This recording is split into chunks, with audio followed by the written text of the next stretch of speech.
One man is being victimized by our own government. One man whom they fear, yet who millions love. One man who is willing to take the poison arrows of lawfare. One man whose voice has been taken away by a corrupt judge operating in a corrupt system. One man who has been ridiculed and insulted. One man who refused to back down. One man who refused to back down.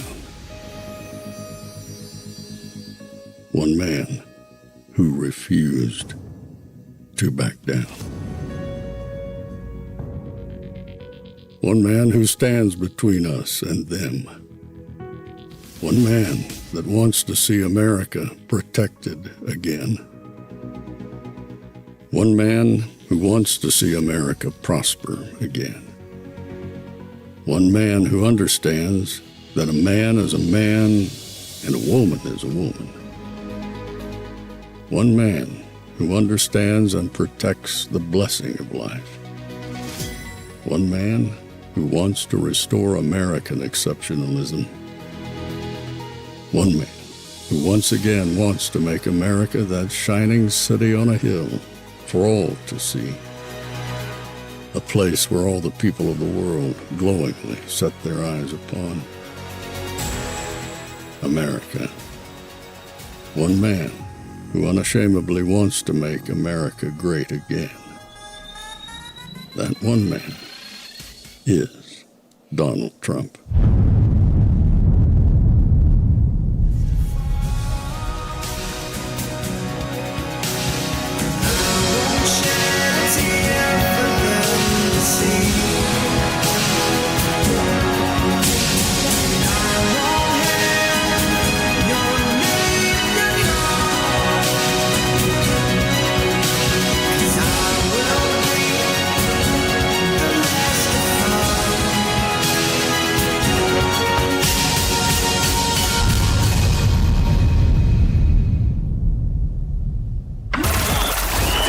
Is Fanfare with Barry Cunningham.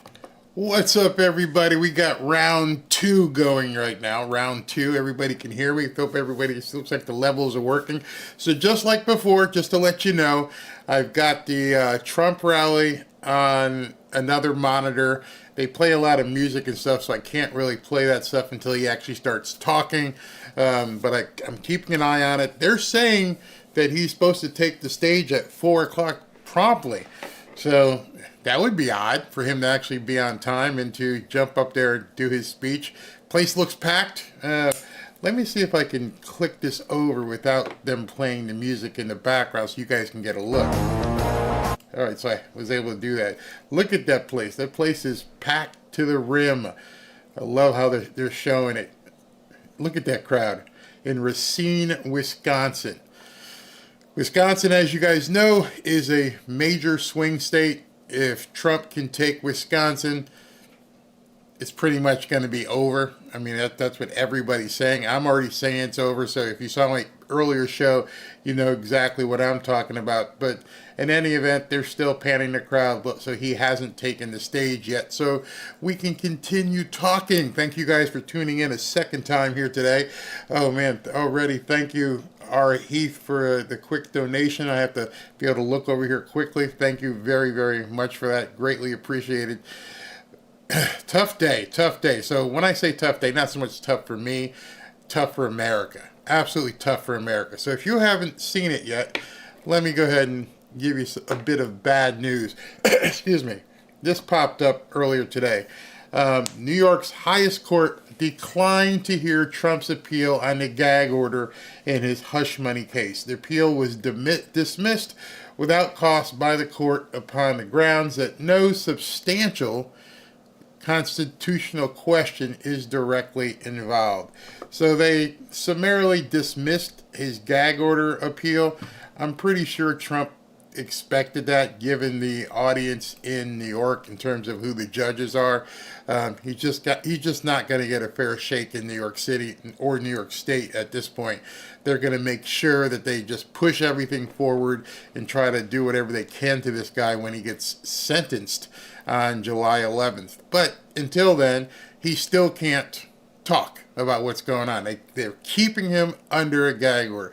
They are keeping the leading presidential candidate under a gag order. Can you believe that? This guy's about to be the 47th president of the United States, and they're saying, nope, you can't talk. We're not going to allow you to speak to any Americans right now in terms of what happened in New York City. So they can run around and say 34 convictions, 34 felonies, he's a convicted felon. They can say whatever they want. Stormy, she can go ahead and write books and do whatever Stormy does. Michael Cohen can go on MSNBC and spew whatever stuff he wants and then does his little TikTok-y. Trump can't say a word. Can't say a word about the case that he was convicted in. It's absurd. To me, that just makes absolutely no sense whatsoever. That's not America. But as we're waiting for this thing, let me tell you something else that's not American, what these people are doing. So our favorite Bidenite, KJP, held a press conference today. So I'm going to play this, and I'll keep watching to make sure if I have to interrupt.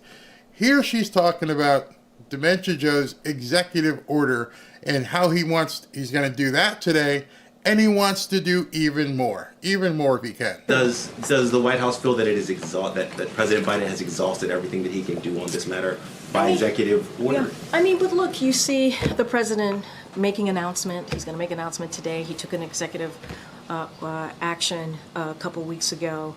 We continue to say we're going to look to see what else we can do. They're not done. They are not done. They are going to push even more newcomers, the word we have to use. They're going to push even more into the country as much as they can. It's a twofold strategy. If they can get these newcomers to become, quote, voters, and number two, if they can't, get them all in here before Trump takes office. And this is what he's directed his team to do, right? Is to look at ways that we can deal with this broken immigration system. But this is piecemeal, right? Following up on immigration, when you were asked about timing earlier, you were mentioning the president prefers to work with Congress. Why not earlier this year, for example, or late last year? I know she's going to blame it on the Republicans. It's all smoke and mirrors. Partisan Senate bill was being worked on, but that didn't include parole in place for spouses or anything for DACA recipients. So the guy just said, hey, listen, you talked about doing some sort of immigration thing to either close the border, restrict. There was no talk earlier about, hey, listen, let's let them get married and stay in the country. And where'd that come from? I applaud whoever asked that question because it is something they just came up with. Look, it seems different. I hear you. Look, there's been many phases of this, obviously. There was first the comprehensive immigration proposal legislation that the president introduced day one, right? And then he's taken actions, right, from that moment. I hate when people say right, hey, right, meaning you don't really believe what you're saying. If you have to continually say right, you're trying to get someone to nod in approval and accept what you're saying as being the truth. When, it's a very, very insidious way of talking to somebody, and you're just trying to get them to basically acknowledge that what you're saying is correct, right? Right. Until the bipartisan discussion was happening in Senate, he's taken multiple actions, right? Right. And then we had an opportunity late last year, early this year, to do that in a more balanced approach, right? To do that in the Senate with both Republicans and Democrats. When you start hearing it, you'll understand that people who aren't confident in what they're saying, or if they're lying to you, will say right. They'll do that quite often. Democrats. So the president took that opportunity and directed his team to have those conversations. And we believe at that time what the proposal that was being put forward was going to be fair, tough but fair. And I would say since then, since it was rejected by Republicans twice, the president has looked at every option. And we say... No, he has not looked at every option. You don't have to have any option. Just close the doggone border. You don't need to have any focus groups or strategy sessions. Hey, I'm the president. Today I'm saying close the border. It's not Republicans don't even have to be involved. He could just do it tomorrow. That we say that many times. We look at all options, and we try to figure out how we can move forward with these different options in different ways. And look, with the EO to secure the border, this is something that majority of Americans wanted to see. Now, check this out. She's blatantly lying, and everybody is now seeing it. This is what the majority of Americans wanted. They wanted us to let all these people in. They wanted all these newcomers. They want these people to be able to get married and come into the country. Oh, really? To me, the biggest delta there, and the math, you can correct my math, is on the Hispanic number, from 53 to 17. Yep. That's remarkable. All right, so this is CNN with new data that dropped today, as they're doing this thing. The question on the right in 2016, we should deport all people living illegally in the United States. Only 39% of the population, or people that they polled, wanted to see mass deportations. Only 39%. And 45% were white people, 33% were black people, and only 17% of Hispanics wanted to see deportations. Now, in 2024, look at the number. 62%. We got to get these people out of here. 67% of white people. A 22% jump. 47% of black people. A 14% jump. And then, oh my God, 53% of Hispanics say get the illegals, newcomers out of here. A 36% jump. What was she talking about when she said, oh, they're fine with this. This is what they want. No, that's what you want. That's what you and the Democrats want. You guys want to just shove it down our throat when every data point out there is even shocking news outlets like CNN. You see something similar that's happened with the whole conversation around tariffs in China. Things that Donald Trump talked about in 2016 were out of the bounds even within the Republican Party, and now they've entered in the mainstream. He was right. Trump was right. He said people aren't going to want to sit for this stuff. They're not going to want to have you ram these newcomers down their throat. We see every other day somebody gets arrested for doing this to a woman or doing that to a woman. Of course, we can't say on air here what they're doing to women, but you read the news. From what gets reported, it's heinous. Women, young girls are being attacked by these newcomers. People understand enough. We've had enough. But they're not going to stop. They're going to keep ramming it down your throat. And when the top line number there was 62% supporting deportation? That's a remarkable number. Yeah. And, again, it's just one poll, but it seems like to bear out across a lot of polls. 62%. 62% is a huge number. I don't care how you strike it. Still looking, monitoring the screen. He hasn't come out yet, so he didn't come out right at 4 o'clock. So they're not understanding what the Spanish population wants to do. And so in her next segment here of her presser, she tells us that, well, I'll just let you listen. This is about when you're going to hold another press conference. It's been 3 weeks to today. Now, when's the next one? And debrief during the time that he is away? We don't typically do traditional press briefings when the president is away, so we do not have a scheduled formal briefing to speak of, but obviously we will continue, the press team and with our policy folks as needed, we'll continue to hold briefing calls when appropriate to preview upcoming events, upcoming announcement. That is something that we will do. And if you shut up. I can't take her. I just can't take her. So they've decided for the next 9 days, while they've got to, juice up Dementia Joe, got to get him ready. However they're going to get him ready, wherever they're going to get him ready. He's going to go to maybe get a blood transfusion. I have no idea. But during that entire 9-day period, complete blackout. They're not going to talk to the public. They're not going to talk to reporters. That's it. We're done. We're hunkering down for 9 days. Meanwhile, our man, Donald Trump's doing a rally today. He's doing another rally on the 22nd. He doesn't need a whole bunch of time to go ahead and jump in and go off to an island and prep for the debate. He knows what he's talking about. He's ready to articulate every single thing that he wants to see happen with this country. He can also articulate every single thing that is going wrong with this country. Why? It's pretty simple. If the moderators on CNN, Jake Tapper and Dana Bash, aren't ready for this debate and don't talk about what people care about, then you know the fix is in. Nobody wants to hear about climate change. Nobody wants to hear about removing babies. None of that shit matters. It's the economy, stupid. There's no way that Dementia Joe can get on the stage and talk about the things that matter to Americans without going somewhere and digging a hole and trying to come up with some retort when they start talking about these things. So, hey, gas prices are still way up. What are you going to do about it?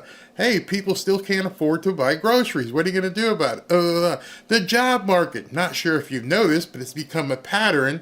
May's number was released today.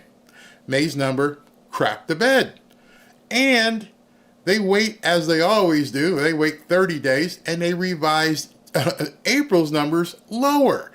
It's a shit show. Any way you shake it, it's a shit show. They can't do anything. The job numbers, fake. Gas prices, he's not lowering them, even though he's lowering everything in the reserve and depleting that. Grocery prices, people can't eat. If people can't eat, people can't get jobs that actually pay. People can't pay their rent. But hey, let me do an executive order to help the newcomers. Let's send a $50 gazillion over there again. And people are like, well, dude, man, what are you doing for me? This should be a slam dunk debate. This should be, without a question, an easy debate. All they have to do is concentrate on the top 4 or 5 things that people actually care about. But I bet you $1 to a donut, they're going to skip down to the bottom. They're going to talk about things that people don't care about. They have to. Otherwise, there's nothing that they can talk about in terms of regards to Dementia Joe. Can't talk about immigration. 62% of people said, no, understand what that number said. It didn't say 62% of people were against this or against that. It was 62% of people said, round them up and get them out. There's no give there.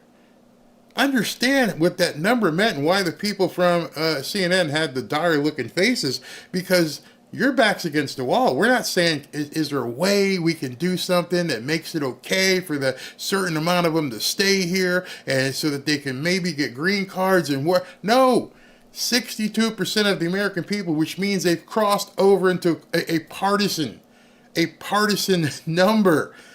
It's no longer just Republicans. It's across the board are saying, we don't want to accommodate. We don't want to work something out. We don't want you to cross the aisle and talk to Republicans about reform. We want you to get them the hell out. There's nothing you can discuss about that. So if you can't talk about the economy, if you can't talk about jobs, if you can't talk about grocery prices, if you can't talk about interest rates, if you can't talk about rent, what are you going to talk about in a 2-hour debate? How are they going to get past these things where there's nothing that Dementia Joe can answer to? You've had 3.5 years. You're going to blame everything on the Republicans, and obviously that message ain't working. So in terms of Trump's prep for the debate, I don't think he needs any. Keep calm, breathe, don't attack the old man, just put it back at him. So, Mr. Trump, so what do you think about, the emissions? And, well, first, before we talk about that, Jake Tapper, let's talk about people not being able to afford gas so there would be no emissions. Can we talk about the gas prices? What are you going to do? You going to tell them to shut up? Okay, so let's go next thing. So 65% of women under the age of 35 want to talk about baby removal. Well, that's fine. We can talk about that. However, what I think it's more important is to figure out how we get this and that and the other thing. Just twist at there's no way that he can talk about it. Just there's nothing Dementia Joe can do. Nothing. Absolutely nothing. It's over. Again, their only way is what they're concentrating on. How can they get more people in here? You know what? I told a buddy of mine, a guy I met on Twitter, that I would help him out. And just to show you how big the Hispanic market is becoming for Trump. Donald Trump's my president. So Trump got 3 baby mamas and my shot, 34 felonies. Does that make him the first black president? Let's ask the streets. Got me like hell no.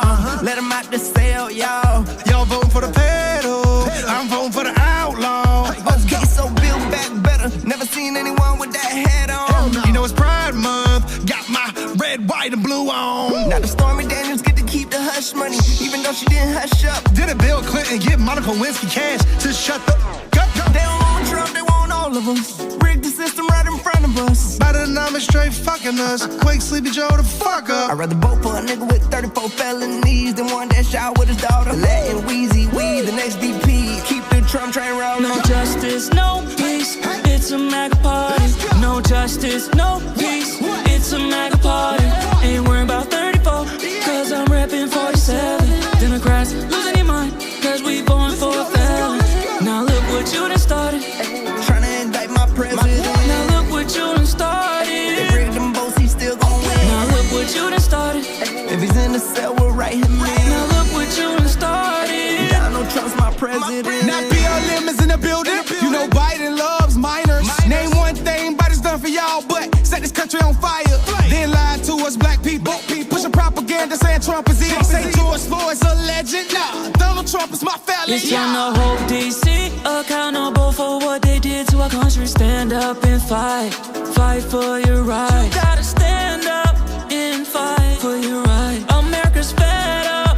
It's time to do what's right. Vote Trump. No justice, no peace. It's a MAGA party. No justice, no peace. It's a MAGA party. Ain't worried about 34, cause I'm repping 47. Democrats losing your mind, cause we going for a felon. Now look what you done started. Trying to indict my president. Now look what you done started. They rigged them both, he still gon' win. Now look what you done started. If he's in the cell, we'll write him in. Now look what you done started. Donald Trump's my president.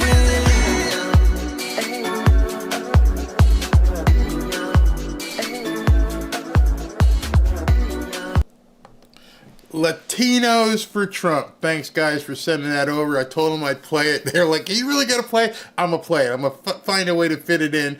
Luckily, Trump is late, so I had extra time to put that in there.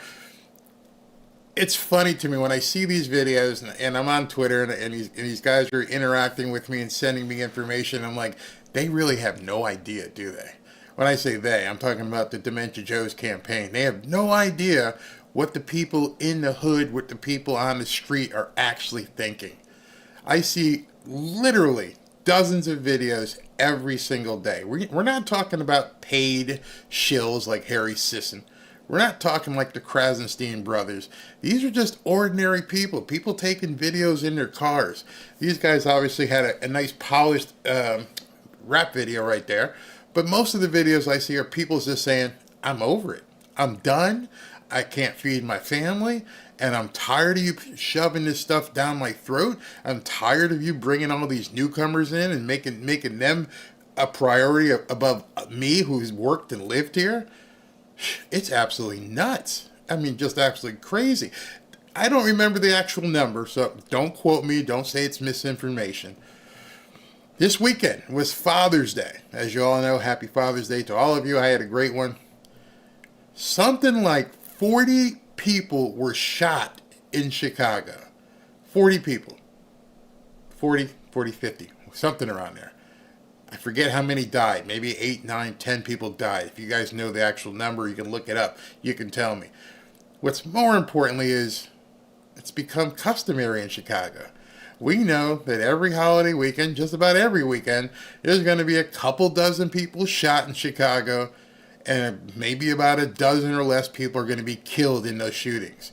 And it just keeps happening. Happening. Media doesn't cover it. Doesn't matter. These black people, yeah, they're just black people. It doesn't matter. They're disposable. They don't even talk about it. Mayor after mayor comes in, Lightfoot comes in, new guy comes in, new guy goes out. J.B. Pritzker, your governor. You got people on your streets dying. most of them black people. Nothing happens. Why? Why is nothing happening in the hood? Why are newcomers doing stuff to young kids and doing stuff to women in the streets in New York?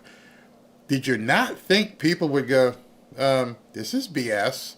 Did you not see what happened in Detroit? Instead of looking at what happened in Detroit and saying, Trump's making some inroads here. Maybe we should do something. Maybe the new mayor of Milwaukee, instead of getting pissed off that Trump said whatever he said about Milwaukee, maybe you should go, maybe I should do something to help these people. Nope. No, nothing. Hey, Trump's going to be in Philadelphia on Saturday. We're going to be broadcasting it. You got to make a date here. Okay, make sure you show up. Trump's going to be in Philadelphia. I don't know if you've seen videos of what's going on in Kensington, Philadelphia. I mean, part of Philadelphia. But it's a zombieville.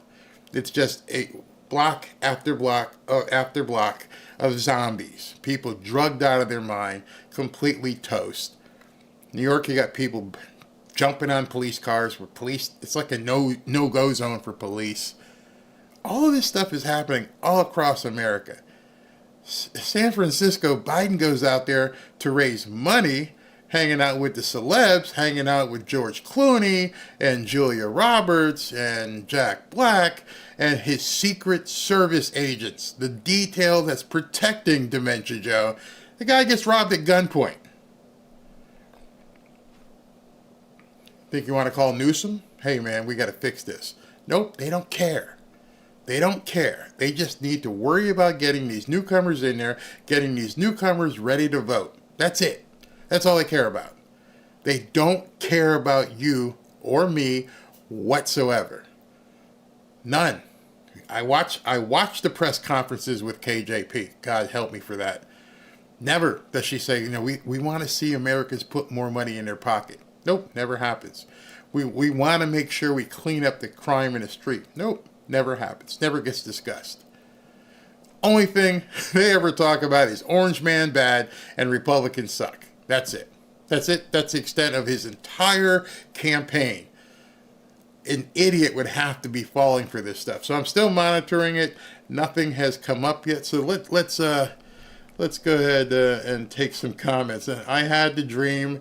It's hell on earth. It is. It is. Shallow Hal in so many ways now. Even a good point here. Even if they do something, it's only temporary. It's a Band-Aid. Unfortunately for them, people in these communities, black and Hispanic communities, now know it's only temporary. I think enough people have brought it to the surface and every 4 years you hear the same shit.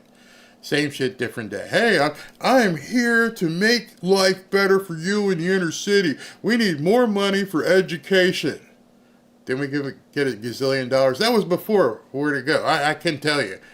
Well, we need to make sure that you have health insurance, and we're going to give you free internet and free cell phone. I understand that some of you black people don't know how to use computers, but we'll figure that out afterwards. Dude, did I ask you for that? Did I ask you for a computer? It's the same shit. How about finding a way that makes my groceries cheaper? I got to feed people. Oh, you want an EBT card? No, I don't want a handout. I want a hand up. I want to have the opportunity to do it for myself, for me and my family. They don't want to talk it. South Carolina for Trump. My wife's from South Carolina. How many people are there at the rally? Let me show you the crowd. You can see for yourself. I just got to be quick and shut the music off. All right, so there's. I can leave that up for a while. We can all watch at the same time. But it looks to be quite crowded in Racine, Wisconsin. Where is Racine, Wisconsin, and what relation to Milwaukee is Racine?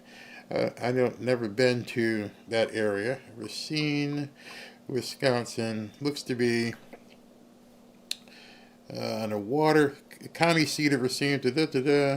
I don't know how far from Milwaukee it is. Would love to know. It's 22 miles south of Milwaukee.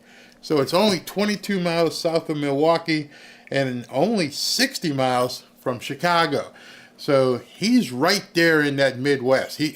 I'm sure there's people from Chicago. I'm sure there's people from Minnesota. I'm really sure there's people from Wisconsin in there as well. So is he making his way to the stage? Looks like we got some action, folks. I see green hats. I don't see him with the red hat. So we'll keep talking here. Emma Sanchez says, I live in Uvalde, Texas, and we don't want these newcomers. I am Hispanic. I live about an hour away from Mexico. And no. Absolutely. Yeah, that crowd is big. Don't let them say otherwise. You know, they'll say, oh, no, it wasn't a big crowd. No, it's everywhere he goes, it's big. Tell you what, I am ready to see what happens in Philadelphia.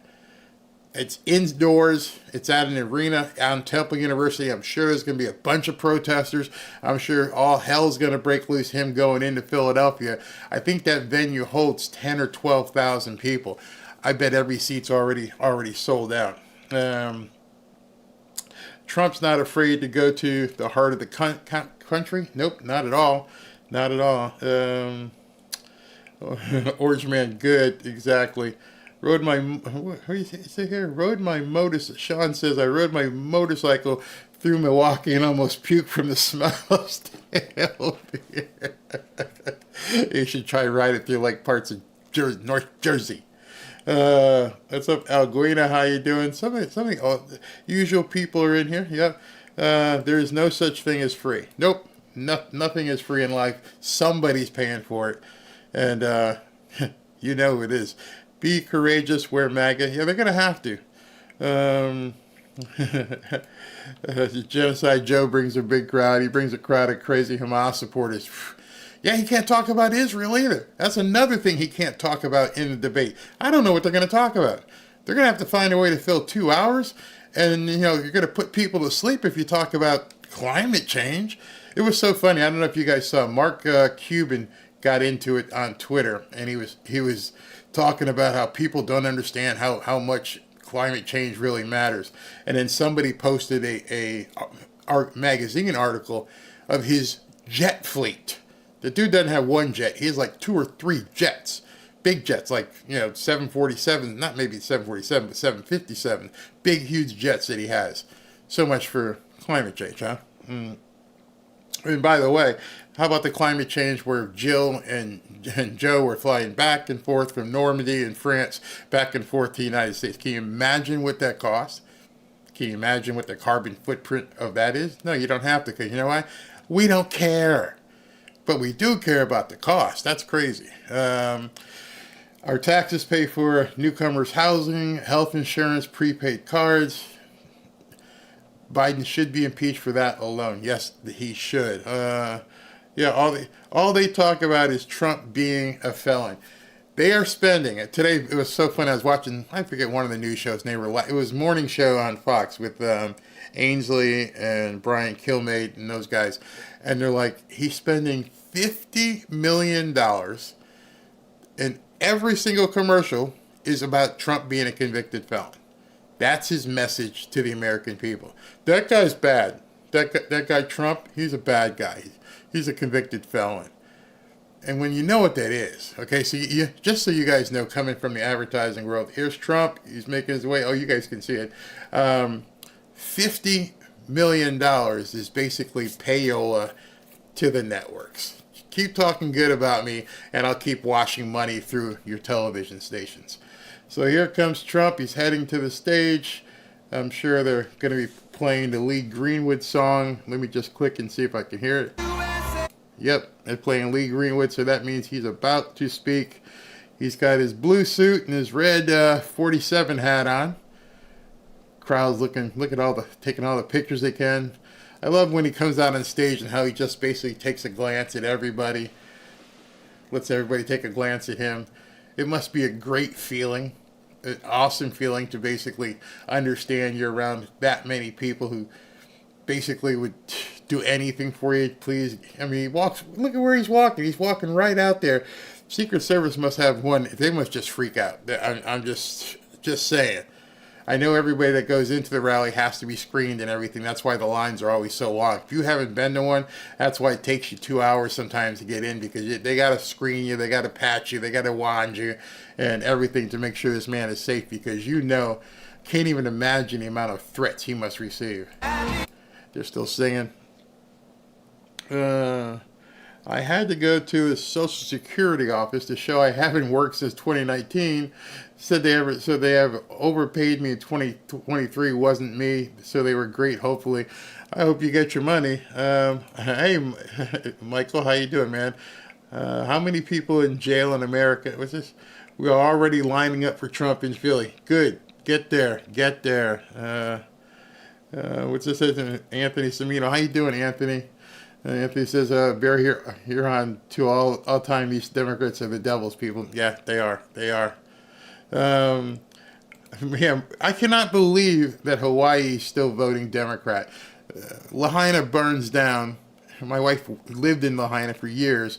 When I visited, it was an amazing area, and they got $700 while the newcomers get all kinds of things.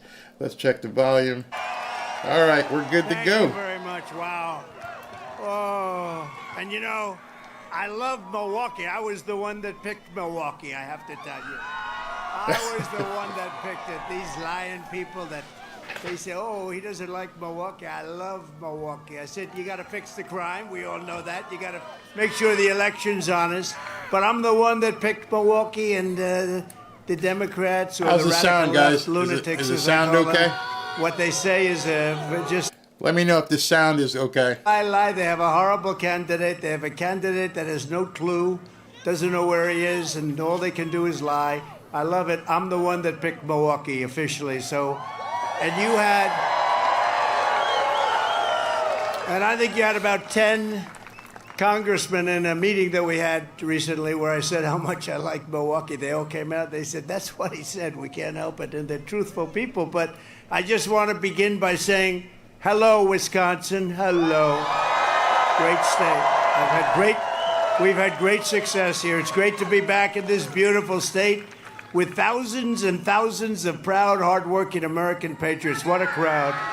What a crowd. With your help, 5 months from now, we're going to win Wisconsin. We're going to defeat your radical left Democrat senator, one of the worst in the Senate. Nobody even knows she's a senator. I mean, frankly, she's not doing a good job representing. We have somebody that's going to be great. But we're going to defeat your Senator Tammy Baldwin. We're going to elect Eric Hovde of this area, by the way, who's a great gentleman, and spent a lot of time with him. He and his wife are incredible people. He's going to be a great representative. They're going to be great representatives of your state. But we're going to elect him to the U.S. Senate. We're going to evict weak, failed, and incompetent Joe Biden. He's an incompetent person from the White House. And quite simply, we are going to make America great again. Less than 4 years ago, our border was secure, inflation was nowhere to be seen, the world was at peace, and America was strong and respected. We were respected all over the world. None of this stuff would have been happening that's happened now with Russia and Ukraine and the attack on Israel. None of it would have been happening. We would have had and we wouldn't have had a thing called inflation. That would have been nice too. But it was a different place 4 years ago, but now we're going to make it better and bigger and stronger than ever before. But you had a president who put America first. I put America first. They put America last. Under crooked Joe Biden, the world is in flames. Our border is overrun. Inflation is raging. Europe is in total chaos. The Middle East is exploding. Iran is emboldened. China is on the march. And the worst, most incompetent, most corrupt president in history is going to drag us into World War III. Other than that, he's doing quite a good job, don't you think? Quite good. Racine. Joe Biden is humiliating our country on the world stage. He's actually humiliating us. You saw what happened this weekend. It's turning the United States into a total joke all over the world.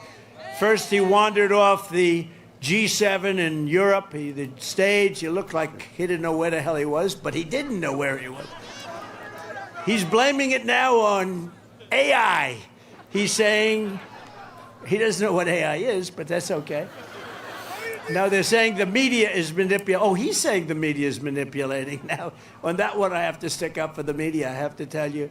He said the media is manipulating the pictures of him constantly not knowing where the hell he is.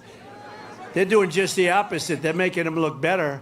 At the G7 in Europe, and he had to be rescued by other world leaders. They had to pull him back. Then he bizarrely put his face on the Pope's forehead. What was that all about? That was weird. Vivek is here. That was weird, Vivek.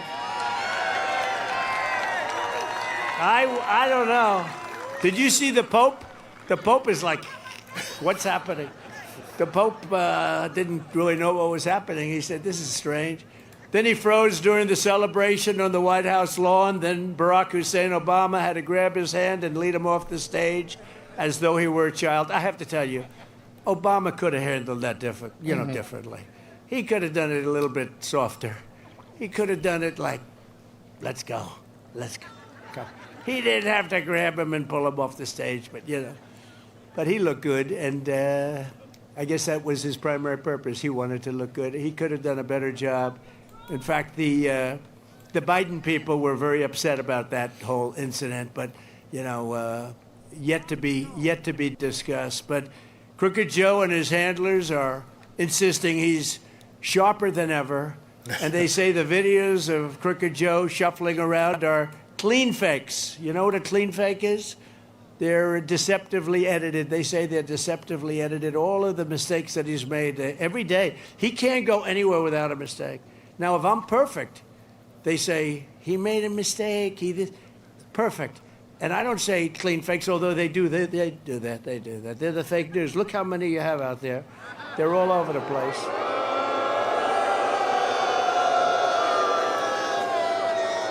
But with... Oops, God, I hate when that keeps happening. 1 second, let me get that back. It drops sometimes. I kind of think that they're doing it to me on purpose, but I can't prove it. 1 second. Luckily, I kept the link right here so I can bring it back because I knew that was probably going to happen. Hold on 1 second. I'm sorry about that. And...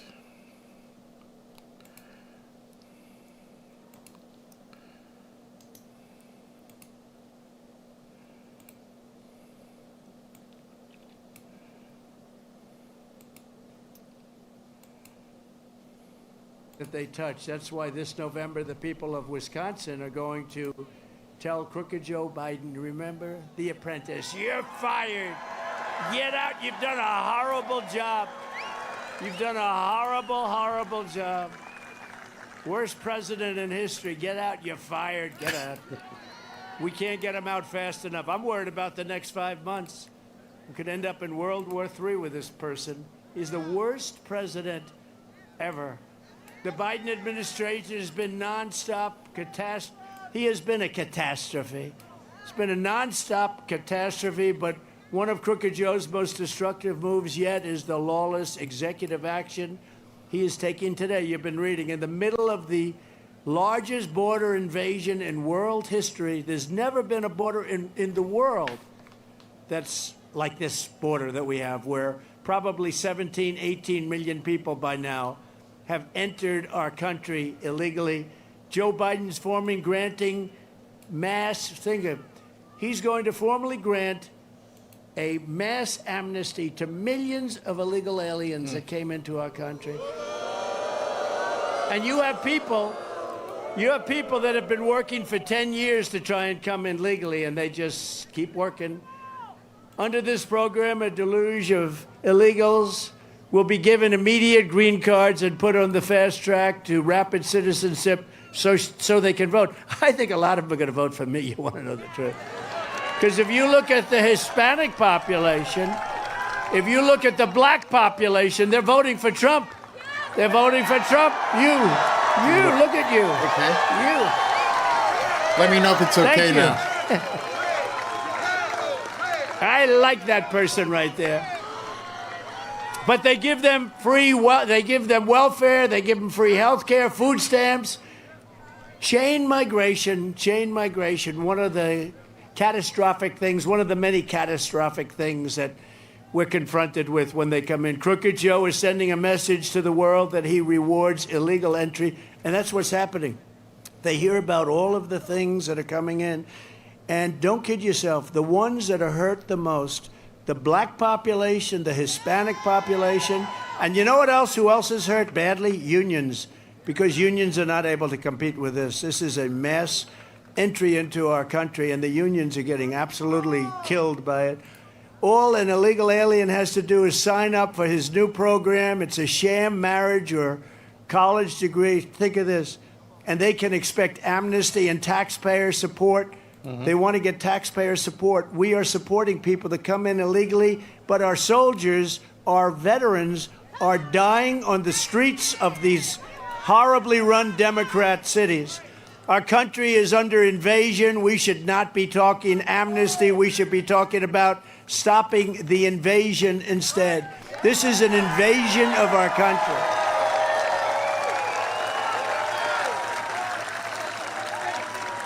We have to seal the border. We have to let people come into our country, but they have to come in legally. We have to send Joe Biden's illegal aliens back home where they belong. We have no choice. We have no choice. Don't forget, all over the world, the prisons, the jails, the mental institutions, the insane asylums, they're all being emptied out. And I don't blame them. I know the leaders. I know so many of the leaders. I had to deal with them. I dealt with them very nicely. I said, you don't behave, we're not going to give you any of the money. We pay them so much money and they do nothing. Get stolen all over the place. But I had a lot of things. We wanted to bring them back. They wouldn't let them come back. I was told that for years Obama couldn't get anybody out.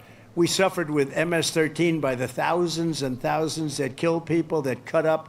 2 young girls cut up in Long Island, cut up to pieces and died by MS-13 monsters, and we couldn't get them out of our country. And I came back and I said, why? They said they won't take them back. Honduras, you take a look at Honduras, and any one of the Mexico to a certain extent, Mexico a little bit less, but we have countries all over South America, countries all over the world that wouldn't take them back. But in the case of the 4 countries, I said, here's what we do. El Salvador is an example, very tough, smart, good leader. But I would have been more advanced than him. I would have had the jails completely empty instead of almost empty. You know, if you take a look at Venezuela, you see what's happening there. 72% down in crime because they've taken their gangs, their drug dealers, also their prisoners. And where have they brought them? To the United States of America. Thank you very much.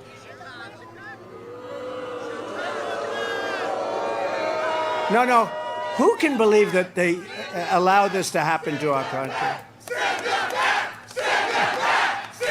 Wow.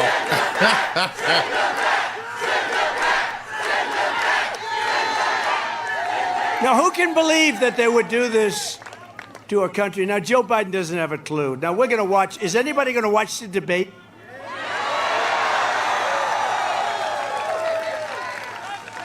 He's going to be so pumped up. He's going to be pumped up.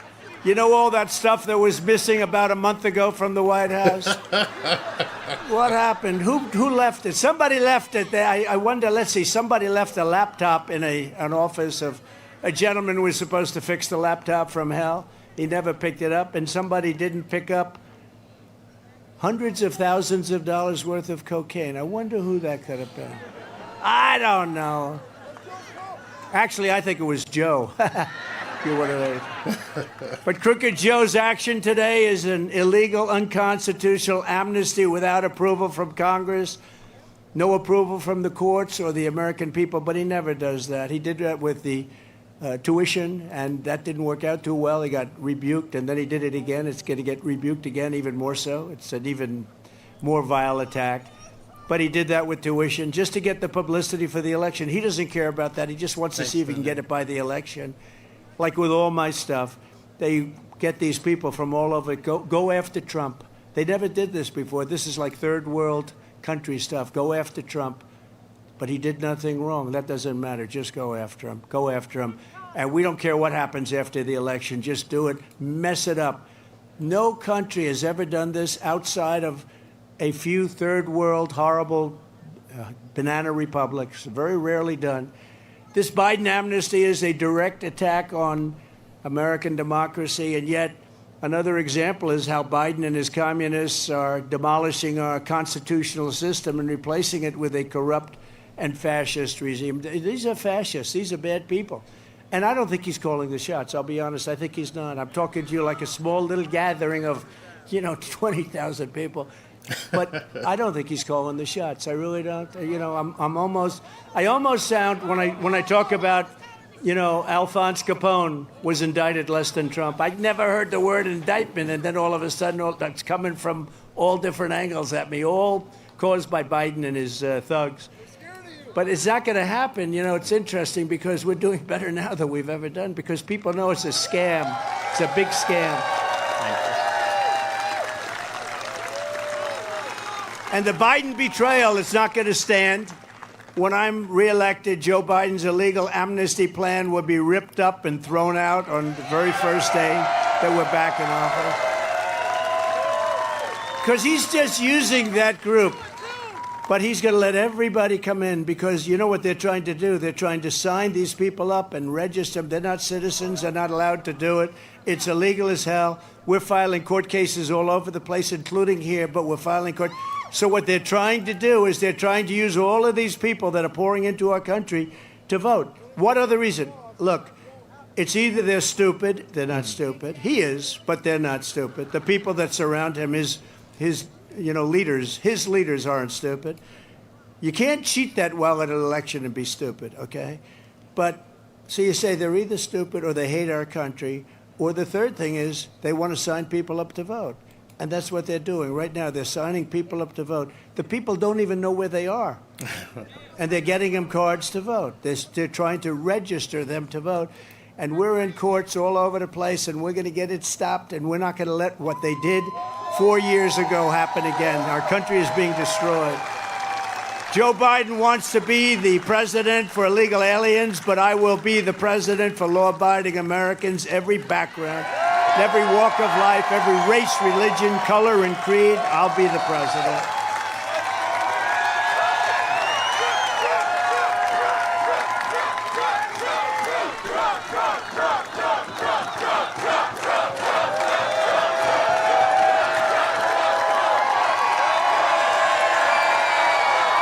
Thank you very much.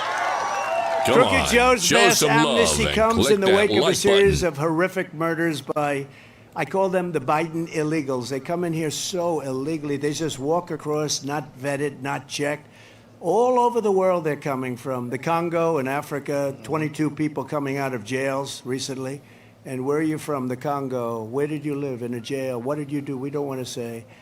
But they come from Africa, from Asia. They come from the Middle East. They come from South America, but they come from all over the world. And they're really in many cases, very, very bad people. The only good thing is they make our gang members look like nice people by comparison. You know the good thing about Biden's administration, right? He makes Jimmy Carter look like a genius by comparison. Jimmy Carter's administration looked brilliant by comparison. In all fairness, he wasn't doing things like this. He wasn't allowing 17, 18 million people to walk into our country unchecked, unvetted. We have no idea who the hell they are. Day after day, week after week, more Americans are raped, kidnapped, and brutally killed at the hands of criminals. And Joe Biden released them into our country. He released them all. We had, by the way, 4 years ago, I wish they could put it up on the screen, we had the strongest border in the history of our country. Now we have the weakest border in the history of the world. In the history of the world. Oh, there it is. Take a look. That cost a little money to bring that sucker up here. That's... But take a look at that. You see the red arrow on the bottom? That was the week I left office. What a sad day that was for the country. But that was the week I left office. See the red arrow on the bottom? That's the only one you have to even look at. That was the last week in office for Trump. Look at the number. That was the lowest number in the history of our country of illegals coming in. But you can also add drugs, and other things, okay? But look at that number, and that was done by Border Patrol. Look at that number, and then look what happens as soon as I leave. Look at the numbers on the right. That's the largest influx of people ever to come to any country. There's never been anything like this. And we don't know where they come from, who they are. We don't have any records. There's no way to check it. You know, they come from some country that nobody ever heard of. They don't keep records, and we don't get their records, and we don't know what we're taking in. But you know one thing. You remember the snake. It's not going to be good, right? It's not going to be good. When you let in a snake, when you let in people that come out of prisons for murder, it's not going to end well. We're going to have a lot of problems, and we're going to get them out. We're going to get them out as fast as we can. We're going to have the largest deportation. We have no choice.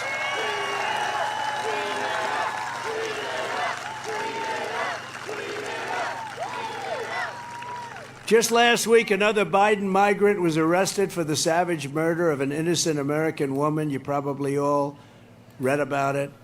In Maryland, Rachel Morin, 37 years old, mother of 5, beautiful woman, nice woman, everybody loved her. Police believe that this animal was responsible for Rachel's killing, first murdered another young woman in El Salvador, came from El Salvador, murdered a woman, at least one, then fled across this Joe Biden open border. Just come on in, everybody. We won't even check your name. And came into the United States, after which he savagely attacked a 9-year-old girl and her mother in a home invasion in Los Angeles in an area that was supposed to be safe. And finally, he's charged with raping and murdering Rachel when she was out for a run. She was running, wanted to keep herself in shape before dumping her body into a drainage ditch. That's how they found her, into a drainage ditch. This monster should never have been allowed into our country, and if I was president, he would never have been able to come in. He would have never been able to come in. You see those numbers.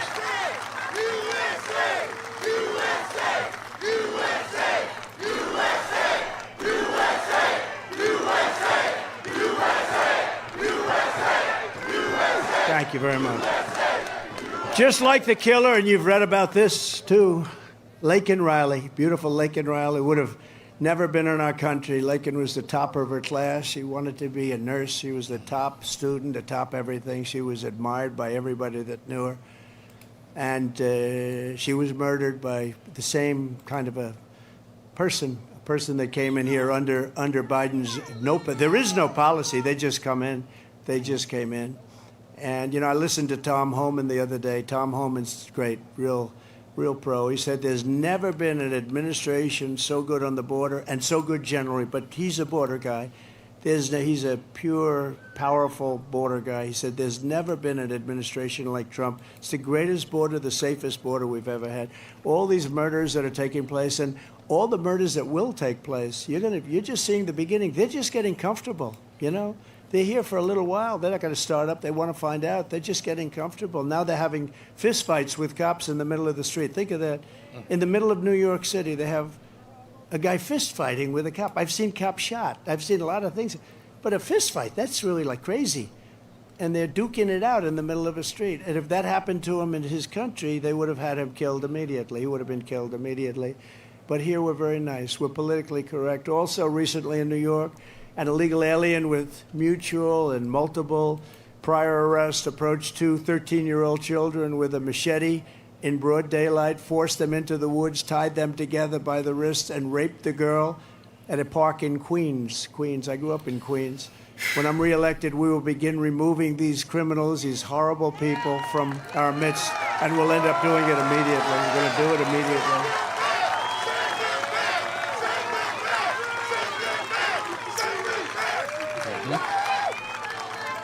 We don't really, it's not like we have a choice, right? Do we have a choice? We're not going to live like this.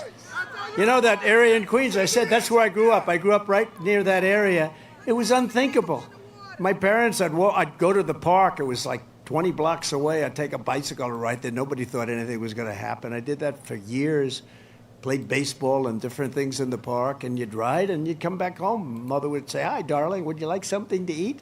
Today, if you let your kid out of the house for 5 minutes, the kid is gone. You never see it's horrible what's going on. We're not living the proper life. This is not appropriate what's happening. Our country is so badly run. And by the way, Kenosha, I saved Kenosha. Do you know that? When I was president, right?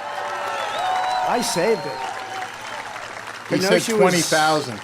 Kenosha was about ready to go down the tubes, and the governor wouldn't move. He just wouldn't move, and I moved. I'm not supposed to. It's supposed to be the governor supposed to do it, the mayor and the governor.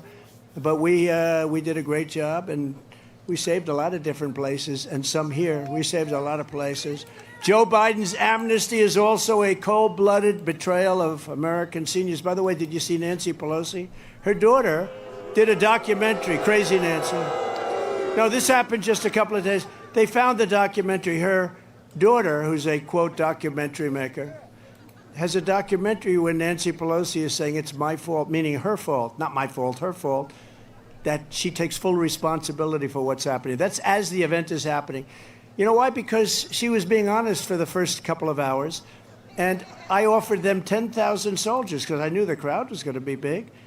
But I offered them 10,000 soldiers, and she turned it down. She said, oh, I don't like the look. She turned it down. And the mayor of Washington, D.C., which we're going to redevelop and make beautiful again, because right now it's a crime-ridden capital. But they turned it down. They turned down the stuff. And now the J6 committee, I call it the unselect committee. They're unselect. They're the most unselect. We should have people like you. We should have put Vivek on the committee, right? And our congressman on the committee, right? But the unselect committee of political thugs, the evidence was so bad and so compelling against the Democrats and against the people that are supposed to be doing that job that they destroyed and deleted all of everything is deleted. Remember, they said I attacked Secret Service agents while I was in the back of a car. And I have friends that say, don't change that story. Man, you sound tough as hell. That's good. These guys are like 30 years old. One is a weightlifter. The other one's a karate top guy or something. I went for the one who was rebuffed. But my hands wrapped around the other one's neck. I would have been in trouble if I did that, I think. But what happened is when Secret Service went in, they totally told the proper story, which was nothing happened. Absolutely nothing happened. Then she supposedly changed her, so something went on there. But that's just one of many things. The Pelosi thing is something that is totally on the record, and they've deleted and destroyed all of the records. Mm-hmm. And they are really disgraceful people. Remember I said peacefully and patriotically, right? Peacefully. They didn't have that in my speech. They put my speech up, but they took phrases out like peacefully and patriotically. And these are very dishonest people. I say we have problems from the outside and problems from within, and I really believe that you have a smart president. I had no problem with China. I had no problem with Russia. I stopped Russia. Russia would have never gone into Ukraine. I stopped their pipeline going into Germany, which Biden immediately approved. The first week that he was there, he approved it. And Putin actually said, they say that you and I are friends. I'd hate to see you as an enemy. You stopped my pipeline. It was stopped. Going to Germany, going all over Europe, and Biden immediately approved it. But he killed our pipeline, the Keystone. He stopped our pipeline, the Keystone XL, 48,000 jobs. He stopped our pipeline. Biden and his party are hell-bent on legalizing every single Biden migrant who has violated our borders, dumping millions of people onto Medicare and Social Security and even Obamacare. By the way, all of these people going on to Social Security, Medicare, Obamacare, whatever you want to call it, it's going to destroy all of them. It's not going to be able, it's not sustainable. They're going to ruin your Social Security. This guy's killing your Social Security. Biden and the Democrats are wheeling Granny off the cliff to give benefits to illegal aliens. They're giving the benefits to the illegals. And a stat that came out the other day is that almost all of the new jobs in this country are going to illegals. They're not going to our people. They're going to illegals. And that's why the black population, Hispanic population, is voting for me at levels that nobody's ever seen before in this country. Because they're not getting the jobs. In fact, they're losing their jobs. As president, I will fight for American seniors like nobody has ever fought before. And we will not be fighting for the Biden illegals, as I call them. I will fight for American workers, not for human traffickers. I will fight for the American dreamers, not the child smugglers and woman smugglers. And I will restore the sovereign borders of the United States of America. So help me God.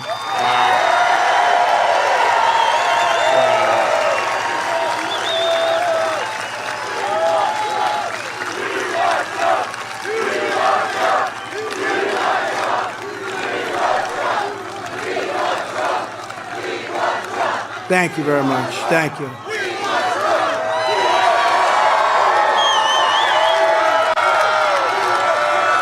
You know, they actually have the best location. People think it's them, but it's not, because nobody sees you on camera. They're on camera for an hour and a half, depending on. And in numerous cases, perhaps they become Hollywood stars. You know, they'll say, who's that person with great star appeal behind Trump? Let's see.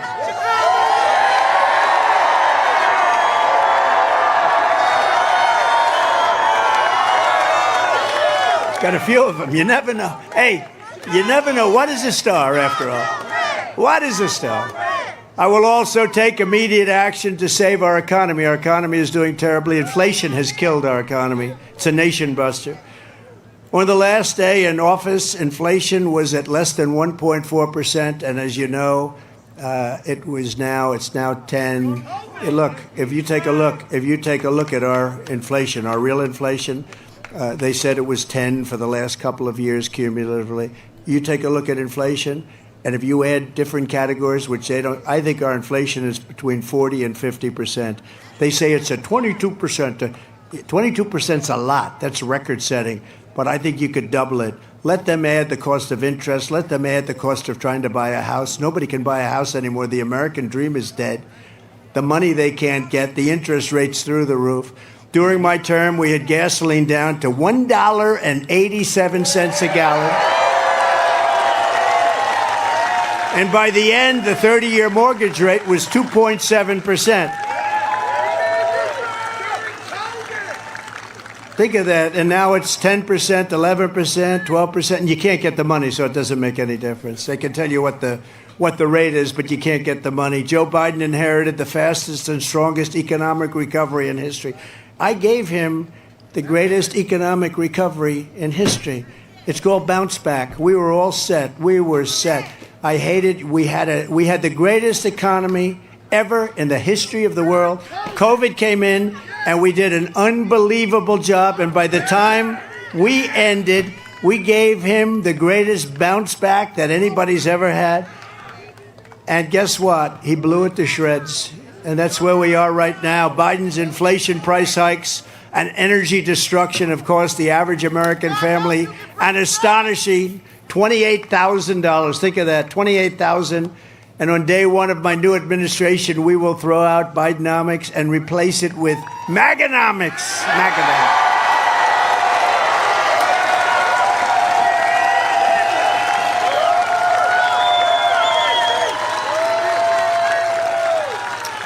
And it was just announced, you probably heard it, just came as I'm walking up, I say, let me say that. I'm walking up here. It was just announced that the budget deficit is now expected to be almost $2 trillion in 2024. Think of it, $2 trillion. Let's see, 2024, that might not be so good because I take over. They're going to say I have a $2 trillion deficit. I say I didn't do anything. But we'll get it down. $400 billion more than estimated just a few months ago because he's throwing money out the window on the Green New scam and other things because this student loan program, which it's not even legal. I mean, it's not even legal. And the students aren't buying it, by the way. His polls are down. I'm leading in young people by numbers that nobody's ever seen before.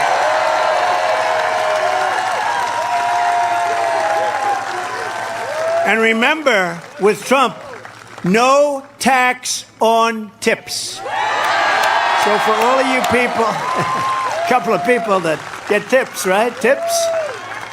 No tax on tips. That's right. No, I think it's good. You know, you work, and they come out and they they harass you. They really harass you. A lot of people have told me that. He's just passed new regulations that make it very, very hard on people that earn tips really for a living. For the most part, they live on tips.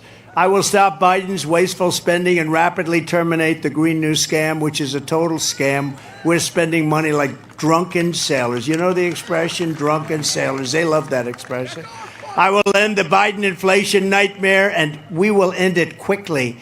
And I will repeal crooked Joe Biden's insane electric vehicle mandate, and we will drill, baby, drill. We will drill, baby, drill. Right?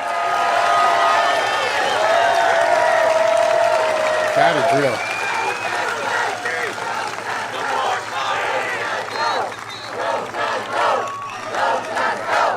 Come on, show some love and click that like button.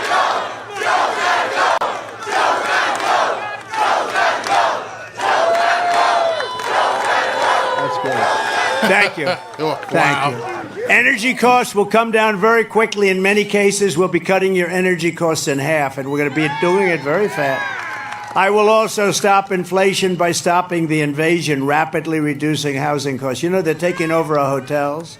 Think of it. You have people that come in illegally that don't speak the language. We don't even know the country. These are countries where we have nobody in our country that even understands the language. And they're living in luxury hotels in many cases. And as I said, as our wonderful warriors they're wounded. In many cases, they are literally wounded.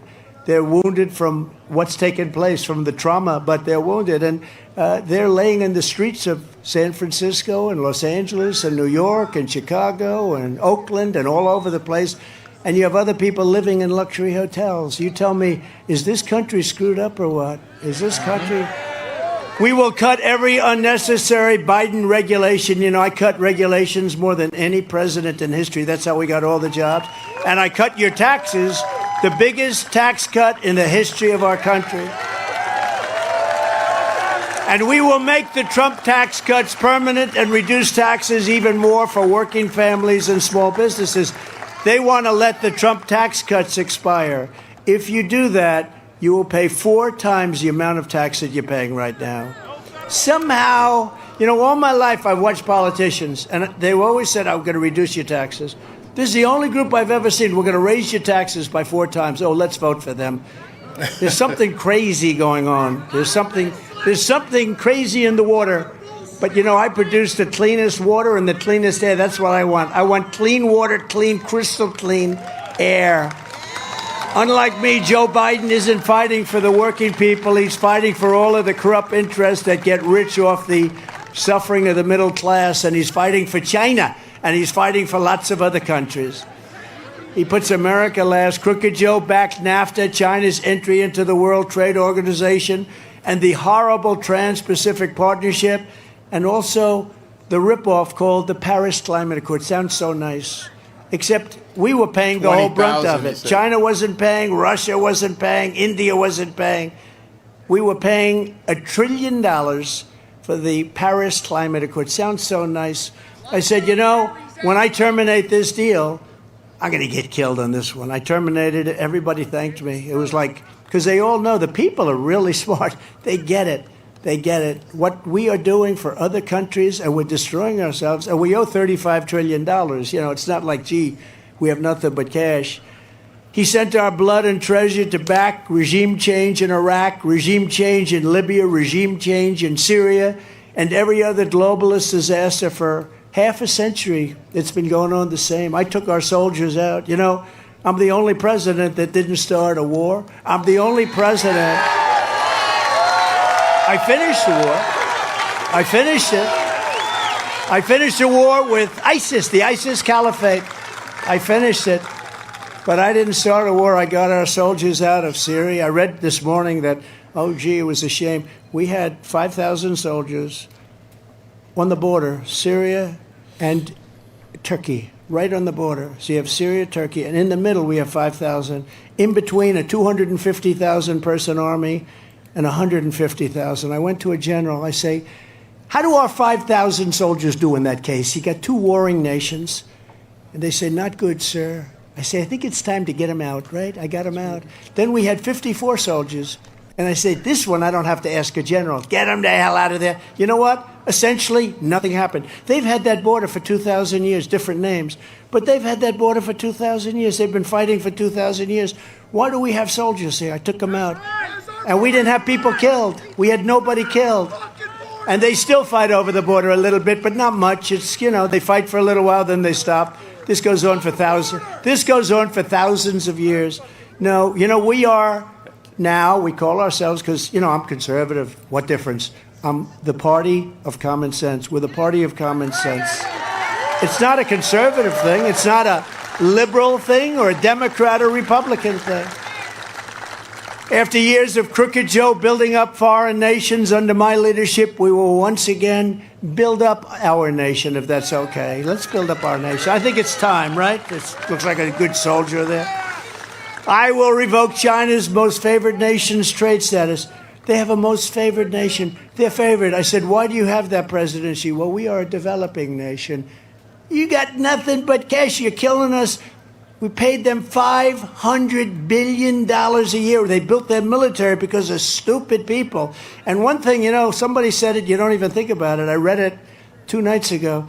Donald Trump was the one that brought up China and the tremendous threat that China is and the amount of money that China takes out of our country every year. You never heard that until I came along. And, you know, it's one thing to talk about it, but I did talk about it. But I was doing something. We took out hundreds of billions of dollars out of China. Not one president took out 10 cents. In fact, Biden wants to revoke the tariffs, but he can't because it's so much money. He can't do it. He just can't do it. I also will pass the Trump Reciprocal Trade Act. That's if China or any other country makes us pay 100 or 200% tariff or tax, we will make them pay a reciprocal tariff or tax of 100 or 200% right back. We don't do that. We have countries, and it's not only China, it's many countries. We have countries that charge us tremendous taxes and tariffs, and we don't charge them anything. And I was changing that and got a lot of it changed with South Korea, with Japan, made a new deal with Japan. Oh, Japan was really, you know, Prime Minister Abe, he was great, of Japan. He was assassinated. He was a great friend of mine. He was a great gentleman. He loved his people. He loved his country. I went to him. I said, you know, the trade deal between Japan and the United States is the most unfair thing I think I've ever seen. They sell cars to us. We can't sell cars to them. They sell food to us. We can't sell food to them. And it's that way with the European Union, too. And I said to Abe, I love that guy. He was great. He was going to run again. He was getting well, and he was going to run again. Very popular guy. He would have won easily. But I said, we can't do this. He said, I was waiting for you to ask. He said, nobody's ever asked. Nobody from your country has ever asked, you know? He said, I'm shocked it took you so long. And I renegotiated it. I mean, I liked him so much. I could have made probably a tougher deal, but we made a tough deal.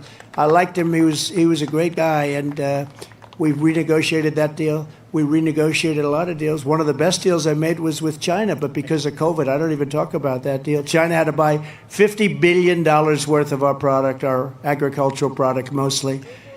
And, you know, it was interesting during the negotiation. I said, what are we asking for? $15 million, 15. So I thought they meant 50, right? I heard it as 50. So when they came to me, they said, we have the deal done with China. It's $15 million. I said, what do you mean 15? It's 50, you told me. They said, no, it's 15. I said, go back and ask for 50. And we got it. Can you believe it? We got it. I thought they said 50. But the Reciprocal Trade Act is basically a terrible expression, but it's, you know, as accurate as I could make it. You know, I have a man I have a lot of respect for. He said, please, you speak so beautifully. Don't hurt your speech by using foul language. But sometimes foul language is a little bit necessary. More necessary here than on television, I have to say. On television, it doesn't sound good. Although it sounds okay, actually, but it doesn't sound good. Here, you don't make your point. But I don't think this is too bad, because reciprocal trade, that's you screw us, we screw you. And then what happens, you charge us 100%, we charge you. I don't know how else I can say it so briefly, right? That's about as good as we can do. There's just no word that can cover that. So, and you know who that was? Does anybody know?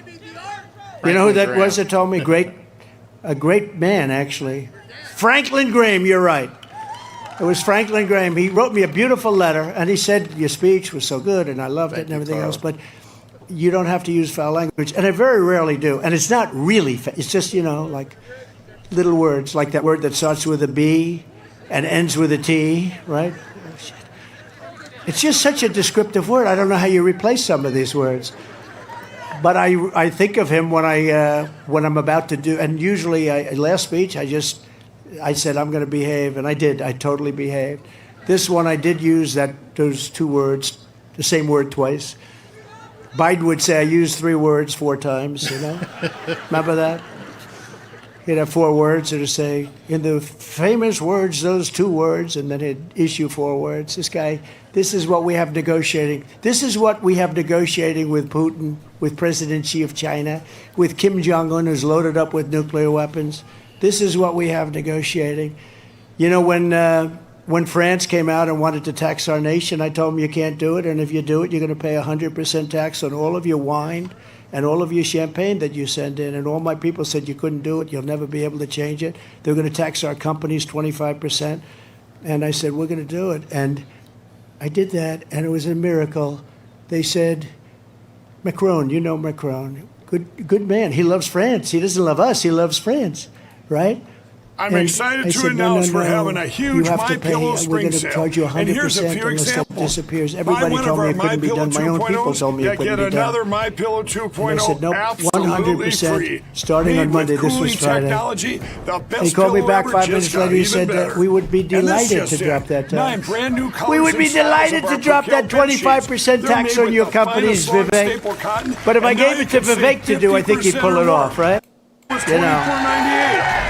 And for the first time this year, I'm bringing you our My Slippers He'd and pull it sandals for as low as $25. It's no wonder Joe Biden and his thugs are so desperate to stop us. They know that we are the only ones who can stop them, and they know that. All of their persecutions and prosecutions is happening because I'm running for president and leading very big in the polls, including in this great state. Now, It wasn't me.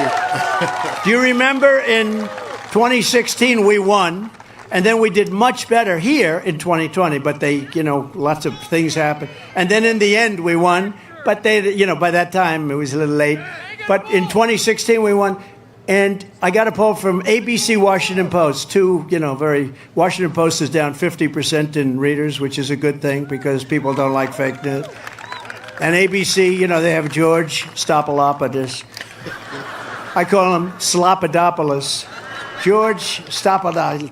I said, George, I've had you up to here. You got to start telling the truth. You got to start telling the truth. They're doing one of the debates, I understand. See, I agreed to this stuff. I agreed to the debates. They came up to me, and they said, we're going to do a debate. We'd like to challenge you to a debate. But they didn't want me to accept, so they gave me something that I couldn't accept. CNN, fake tapper, right? Fake tapper. Sit down at tables, no audience. I don't know, this thing sounds pretty unacceptable. No audience. I said, well, I think we should at least stand up. Don't you think it would be respectful? Yes. But I said, we'll do it. They didn't think I was going to do it. They thought I would say, no, I don't want to do it because CNN is so, it's fake news. But I think maybe they'll be honest. I think fake tapper would really help himself if we're honest. But you'll see immediately if it is or not. I'll probably be, Dana Bash is the other. I'll probably be negotiating with 3 people, but that's okay. I've done that before. I'll be debating 3 people instead of one half of a person. The outrageous charges in New York were a corrupt creation of crooked Joe Biden and his group. And they really weaponized, what they did is they weaponized the Department of Justice. They weaponized all the White House. What they did is disgraceful. It was all planned and carried out by his thugs in Washington, giving orders to New York. All these people went to Washington. It was all one big thing, including civil cases, by the way. The case was completely devoid of facts, merit, or even any crimes. Every legal analyst, all great people, I don't have to go over their names, I go over them all the time. But all of the great legal analysts said there is no case here. There is no crime. He shouldn't charge, etc.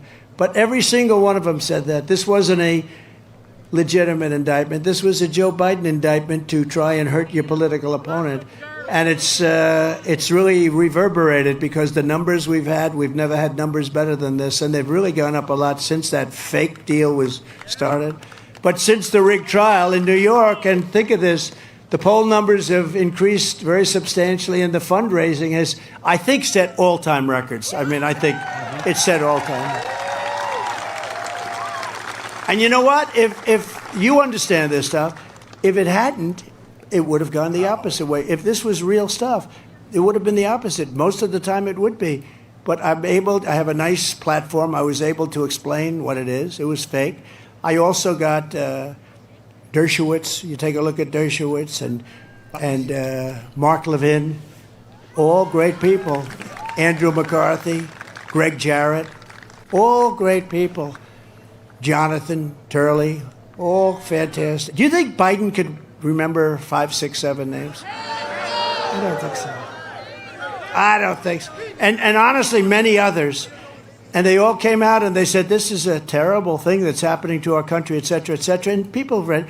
And that's when the numbers quadrupled. Everything quadrupled. The poll numbers were great. The fundraising numbers went up at levels that nobody's ever seen before because they know it's all fake stuff. It's a Biden indictment. These aren't indictments. These are Biden indictments. He did it to hurt his political opponent because he's a lowlife who's the dumbest president we've ever had in addition to everything else.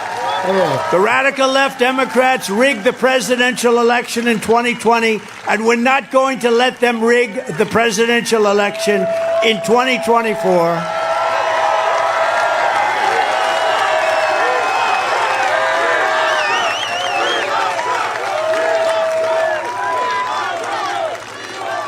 And every time, we're not going to let them do it. By the way, if we win Wisconsin, now, you know Biden, you know what Biden would say? He'd say, if we win Iowa, oh, sir, you're in Wisconsin. Oh. But I have to be careful because when I do that stuff, they'll sometimes put it on like I was saying it. So when I imitate him, because he can't find his way off a stage ever. There's only 4 or 5 stairs on this one. Sometimes I have like 7 stairs. Anything built by the government, we have a lot of stairs because they have unlimited money. But you know what? When I imitate him, and you've heard this a little bit, I say it every once in a while, I said to my wife, how good was that speech? Was that great? It was the greatest. I had 107,000 people show up in New Jersey 3 weeks ago. 25,000 people in the South Bronx. People weren't sure about that one. It was love. That was a love fest, South Bronx. But I called up my wife. I said, how good. Now, I had just imitated him trying to get off a stage. And, you know, there's walls around, and I walk into walls. Kidding. It's sarcasm. It's like, it's truth. I mean, he walks into stages, he falls down. I better not ever fall down because they'll say, he said. We just don't want to fall down. You have to keep yourself from falling down. You just have to be careful. But he'd walk into walls and everything. So I said to my wife, how great was it, New Jersey? 107,000 people, nobody could have ever in history, nobody could have gotten 107,000 people. There's never been a politician, Vivek. You're just peanuts by comparison, Vivek. You don't know it. He hasn't learned his lesson yet. He has not learned his lesson yet. But he's a good man. He's going to be with us in some form. He hasn't learned.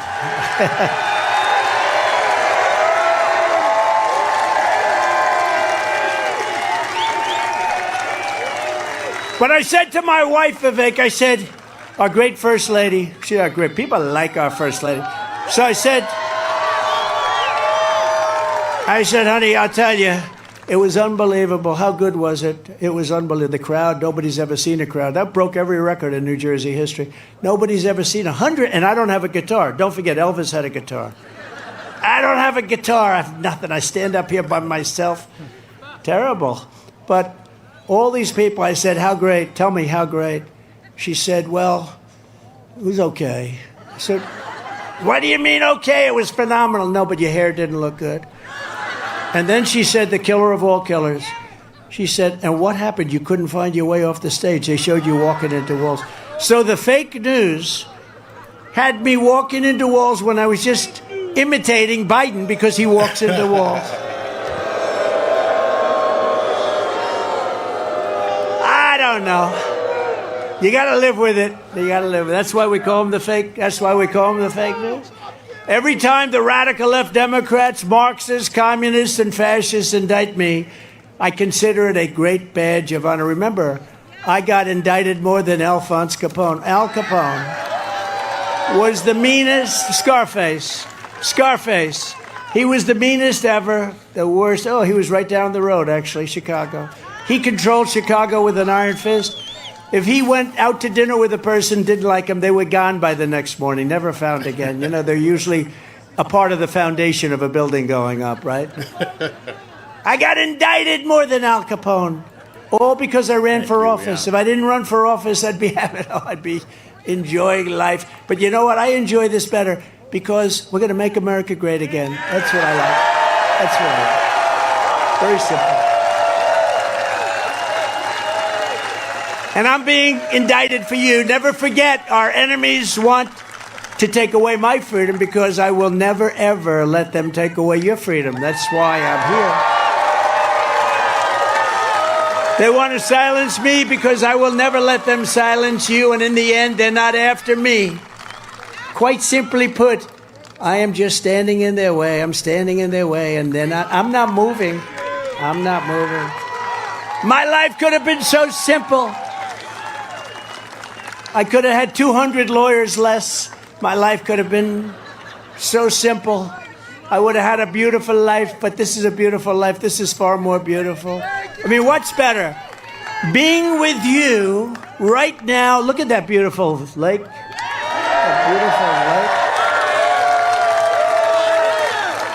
Beautiful, right? What's better, this or sitting on the Pacific or the Atlantic, which has sharks? You don't have sharks. See, that's a big advantage. I'll take the one without the sharks. We're pleased to be joined today by many incredible patriots, including the man who is going to help Wisconsin reverse every single Biden disaster, your next U.S. Senator, and this guy is central casting, Eric Hovde. Eric, stand up, Eric. Come on up, Eric.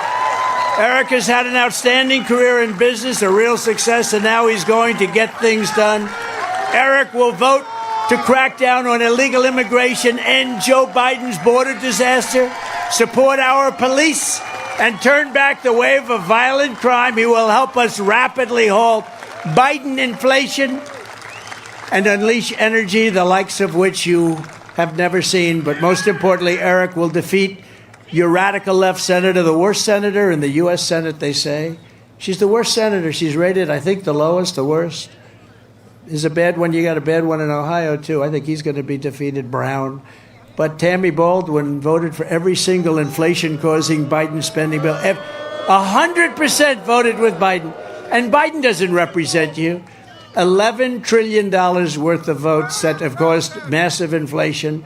She wants to help Biden impose the largest tax hike in American history. For 4 straight years, she's cast a vote. And remember, every single time she voted for crooked Joe Biden, she voted in favor of sanctuary cities. She voted to cancel my emergency declaration on the border to stop people from coming in. Thank you very much, Tammy. I appreciate it. And she opposed a little thing called Remain in Mexico that I did anyway. She opposed it. I did it anyway. And Baldwin supports Joe Biden's effort to undermine our police officers in the middle of the worst crime wave in modern history. She wants to not take care of our police. Tammy Baldwin is a radical left Democrat extremist. She's a horrible, horrible senator. And this gentleman, I mean, is this central casting, this guy? And his wife looks even better than he does. That's pretty good. But he's going to secure our borders and stop inflation. He's going to help me. We're going to win. You know, again, we win Wisconsin and we win the whole thing. We win the whole thing. So we got to win. Oh, they did it again. Man, it's kind of fighting I have to do to get these things done is absolutely crazy. Shouldn't have to, but I'm being attacked, and that's just how it is. But I'm coming right back. 1 second. You're not missing Trump. Right now, the guy he was talking to is coming up. We'll be up in like 2 seconds. Okay. 1 second.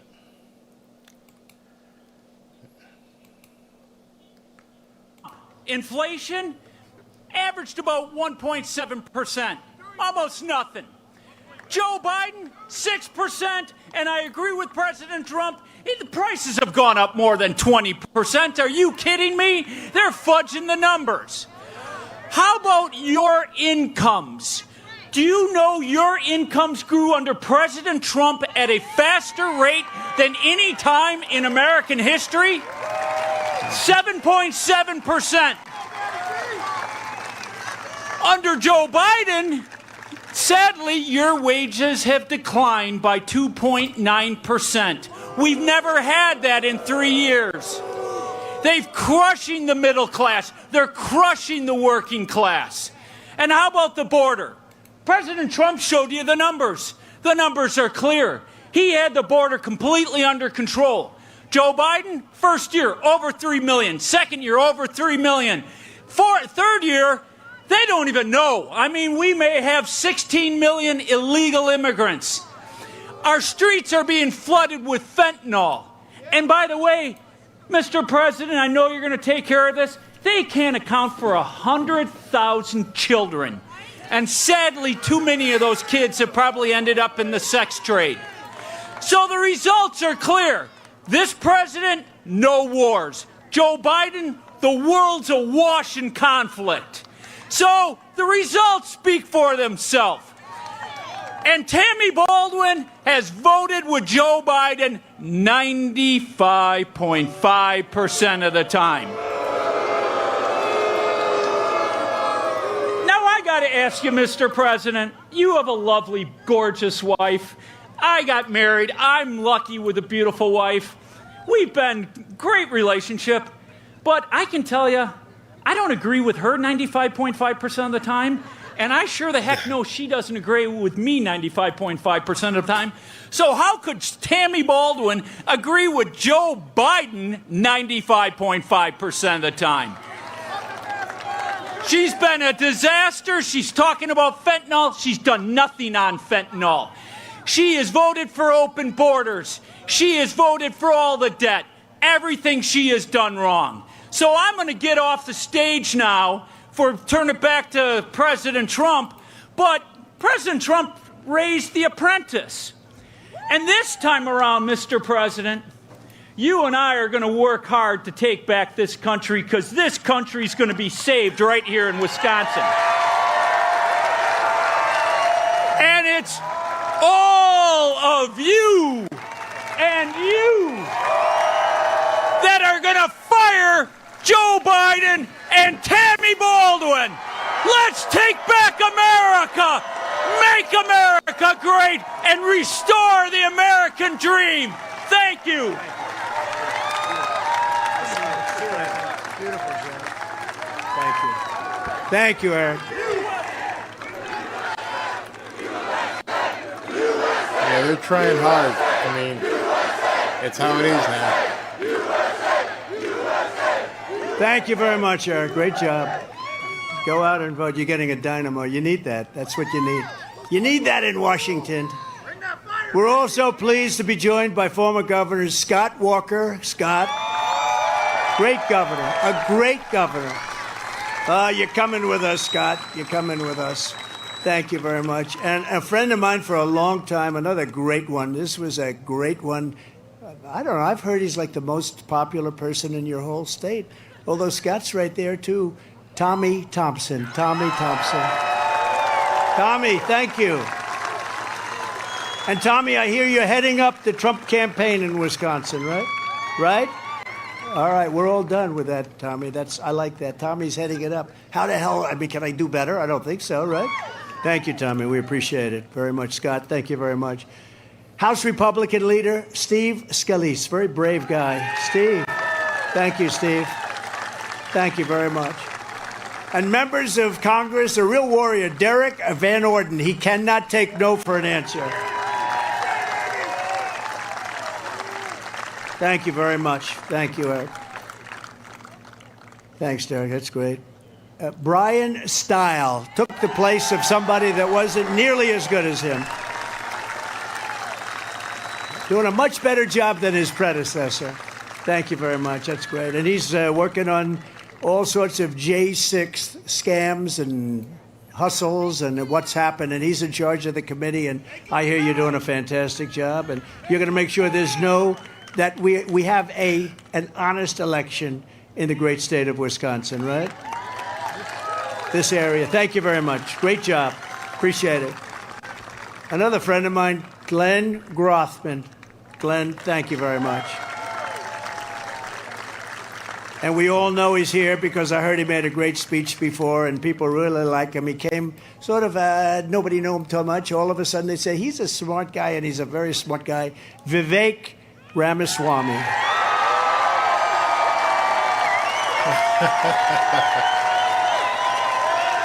People love Vivek. Thank you, Vivek. He's done a great job, actually. Wisconsin GOP Chairman Brian Schemming. Thank you, Brian. Very important guy. We're gonna win it. We're gonna win it. We gotta win it. Thank you, Brian. And the next candidate from Wisconsin's 8th Congressional District, Tony Weed. Tony, thank you. Great. Oh, another central casting guy. Wow. They have good-looking people in this state, don't they, huh? Wow. That's great. Good. Thank you, Tony, very much. You're going to do great. From the very first day that we take back the White House from crooked Joe Biden, I believe we are going to have the 4 greatest years in the history of our country. Before I even arrive at the Oval Office, shortly after we win, it's about us. After we win the presidency, I will have the horrible war between Russia and Ukraine settled. I get along with both of them very well. Should have never happened.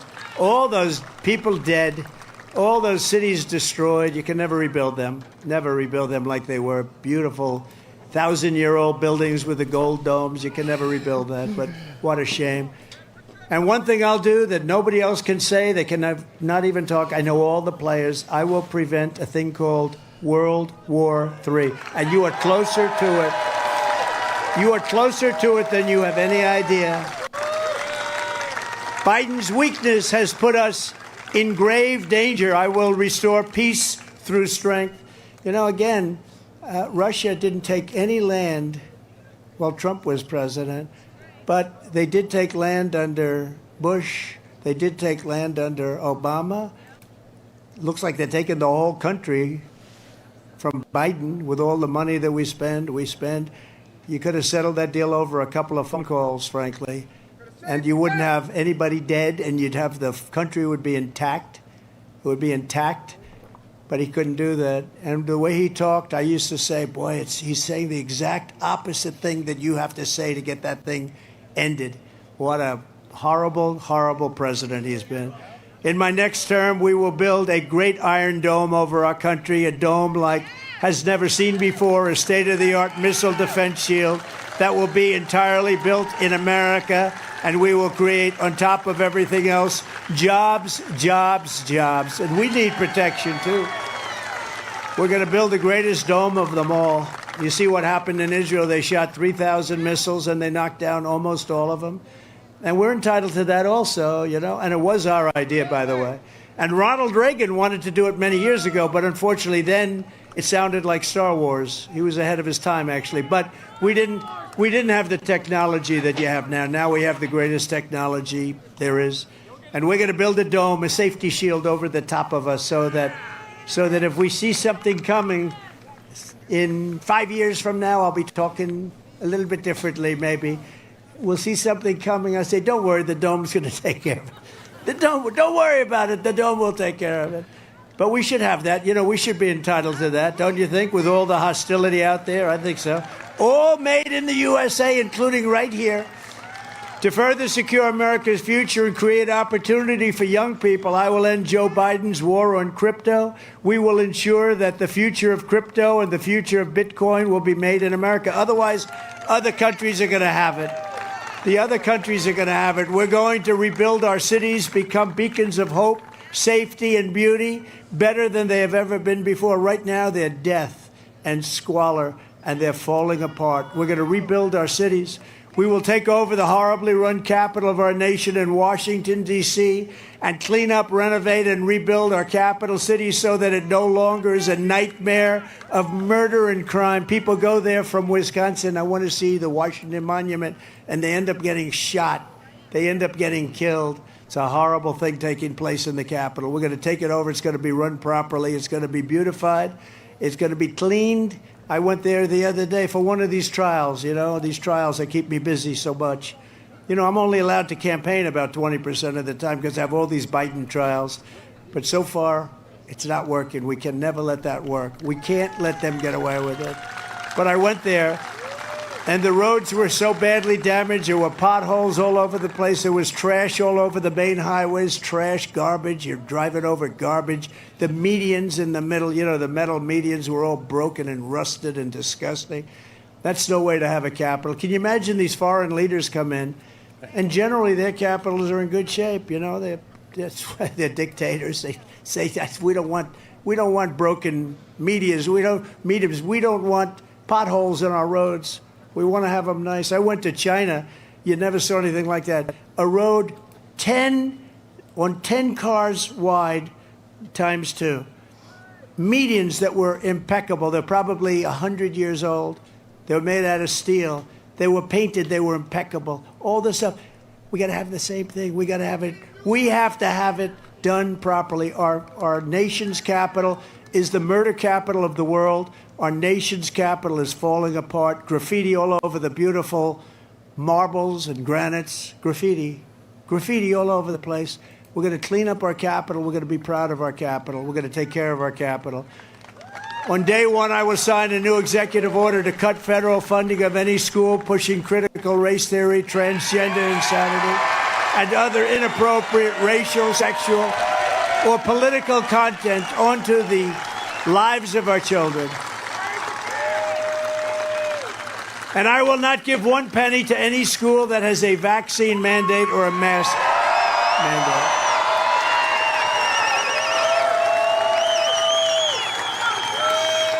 And I will keep, who even thinks you have to say this stuff, like open borders. Who wants an open border? Nobody wants to know. Who has open borders?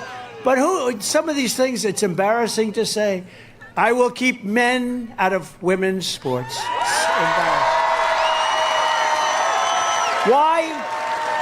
Why would you have to say that? You go back 10, 15 years ago, somebody would say, did he just say he was going to keep, what's that all about?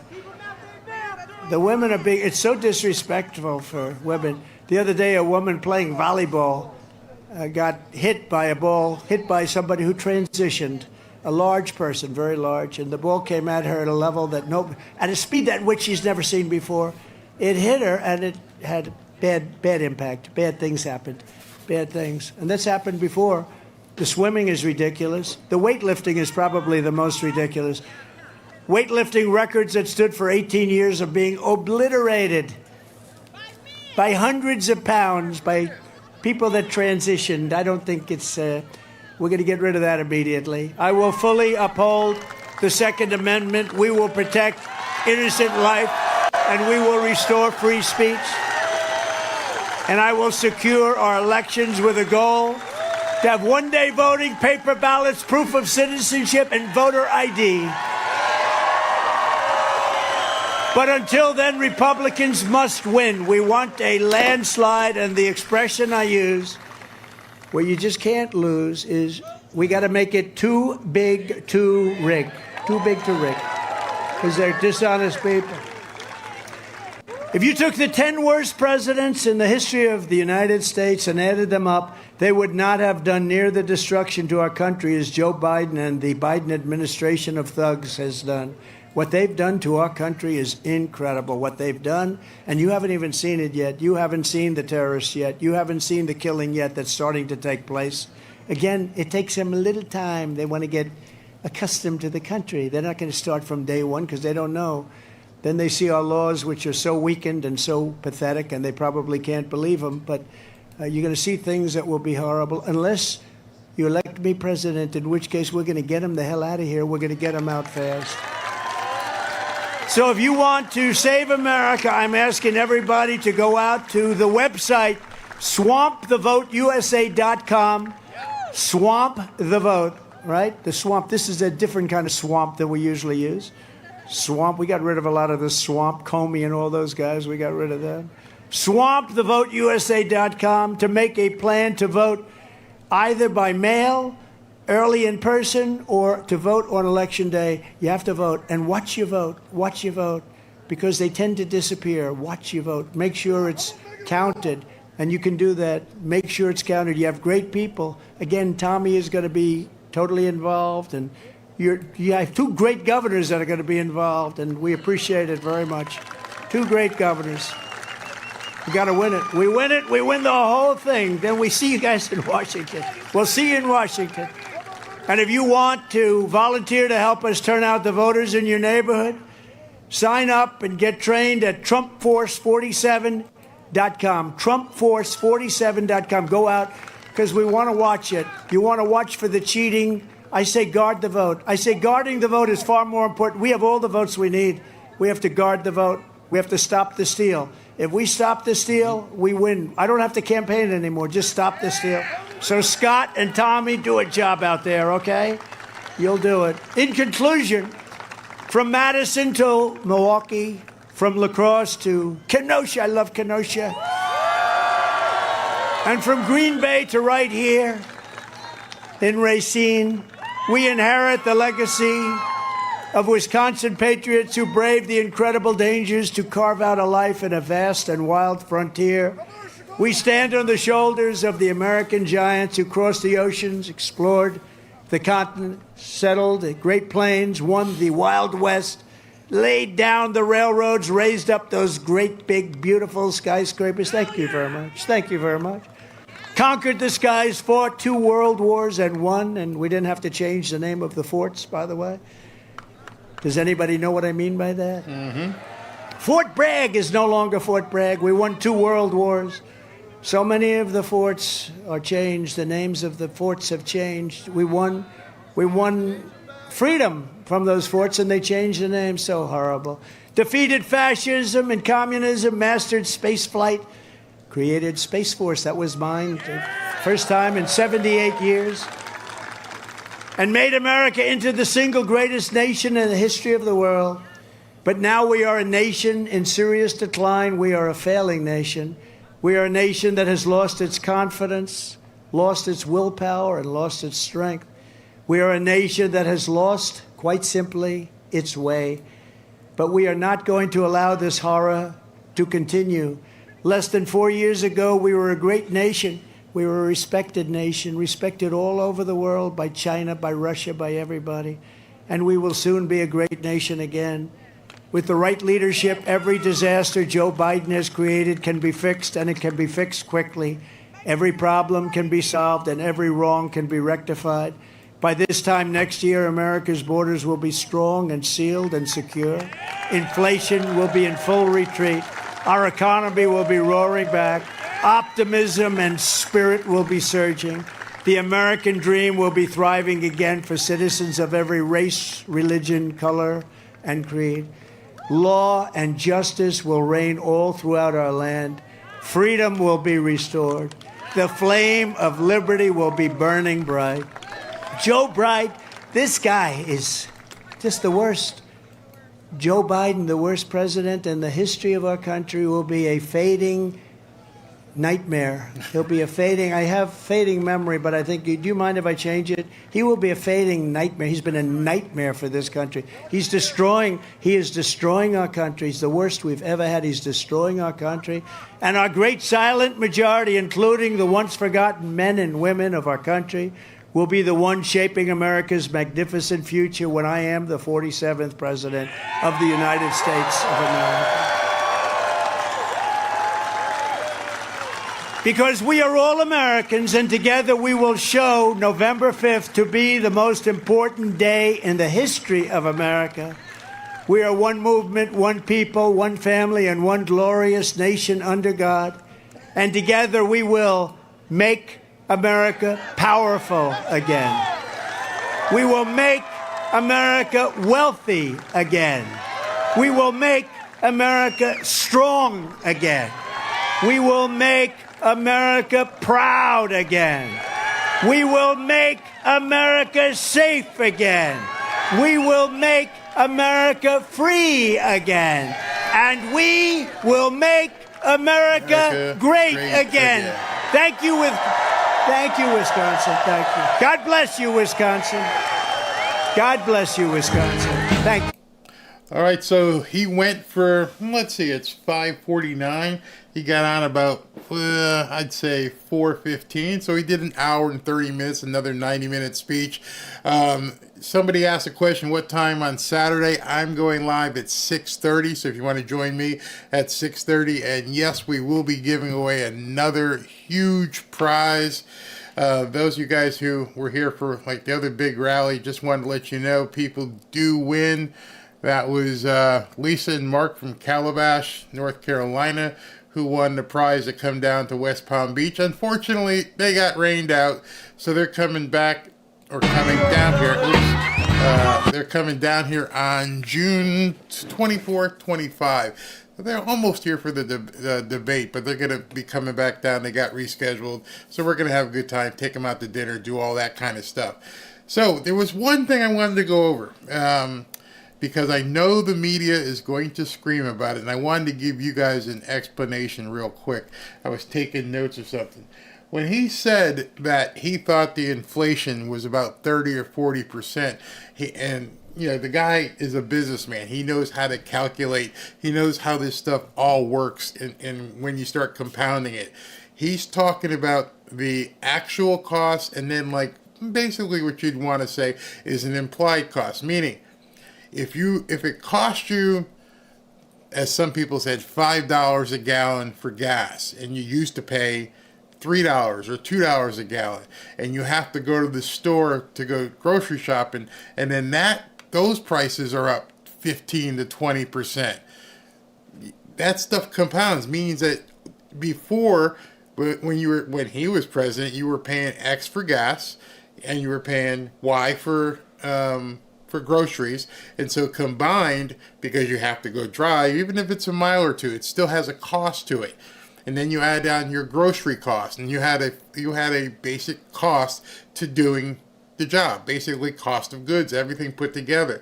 Now that compounds when you put that in today's prices, and what people are paying more for groceries, and they're paying more for gas as well. That's where you start seeing a number really, really climb. Also, in addition to that, you're paying more for rent. So when they look at things like, oh, it's 3% overall, 4%, 9%, they're throwing numbers out there. But they're not basically looking at it from a real cost in your pocketbook, your wallet. What is it costing you to live in today's economy? Bidenomics is great, isn't it? Absolutely great. People are getting killed. So yes, this... Jay, how you doing, man? Jay, this Saturday at 6:30, let me just make sure I'm not giving you the wrong time. Next rally is 6:30 on Saturday, 6:30 the 22nd, which is Saturday night in Philadelphia. 6:30 the 22nd is the Philadelphia rally. But again, I'm going to have my news show. I want you guys to come back. I'm sure every single day there's going to be more news to talk about every single day. Great rally. I love when he puts new things in there because it keeps you sharp. We've all heard most of the stuff he says at rally. Then last time he threw in the tips. Today he threw in that other calculation, how inflation can be higher. And I'm telling you right now, you're going to hear it on the news tonight. You're going to hear it on the news tomorrow. Donald Trump's just out there making up numbers where most people don't compound how much it actually costs to live. So that's where he's getting that number from. That's how it's basically, you add that up. And it's funny because nobody has to tell you that. You know it's BS. How the hell are you going to tell me inflation's at 9% when I'm already paying 20% more for groceries? That doesn't even make any sense. If gas prices were $2 and I'm paying $5 now, that means I'm paying 200% basically, more than double more than double what I've been paying. So I don't know how they try and squeeze it down to 9 and 10% when the realistic number that you're paying out of your pocket is always going to be much higher than that, way higher than that. The media won't stand a chance with a calm Trump. No, in fact,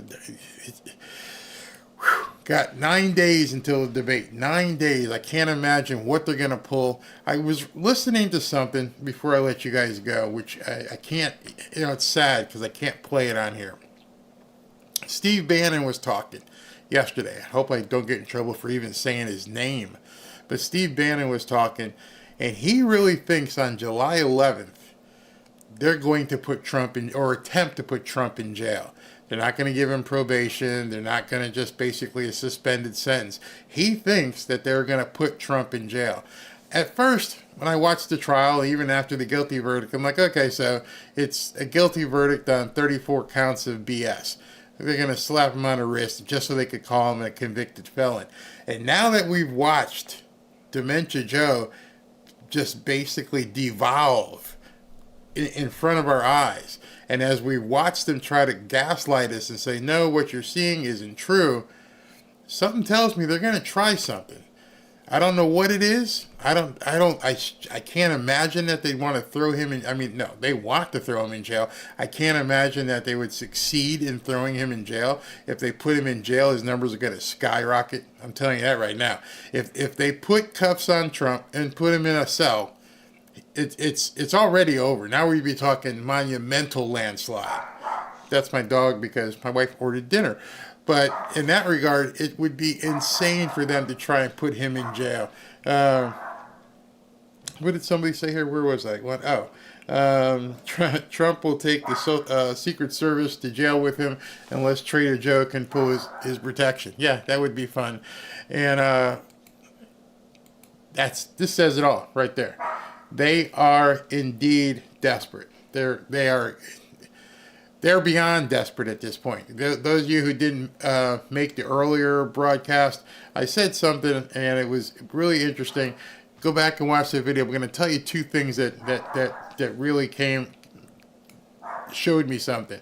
One, this quote by George Orwell: "The further a society drifts from truth, the more it will hate those who speak it."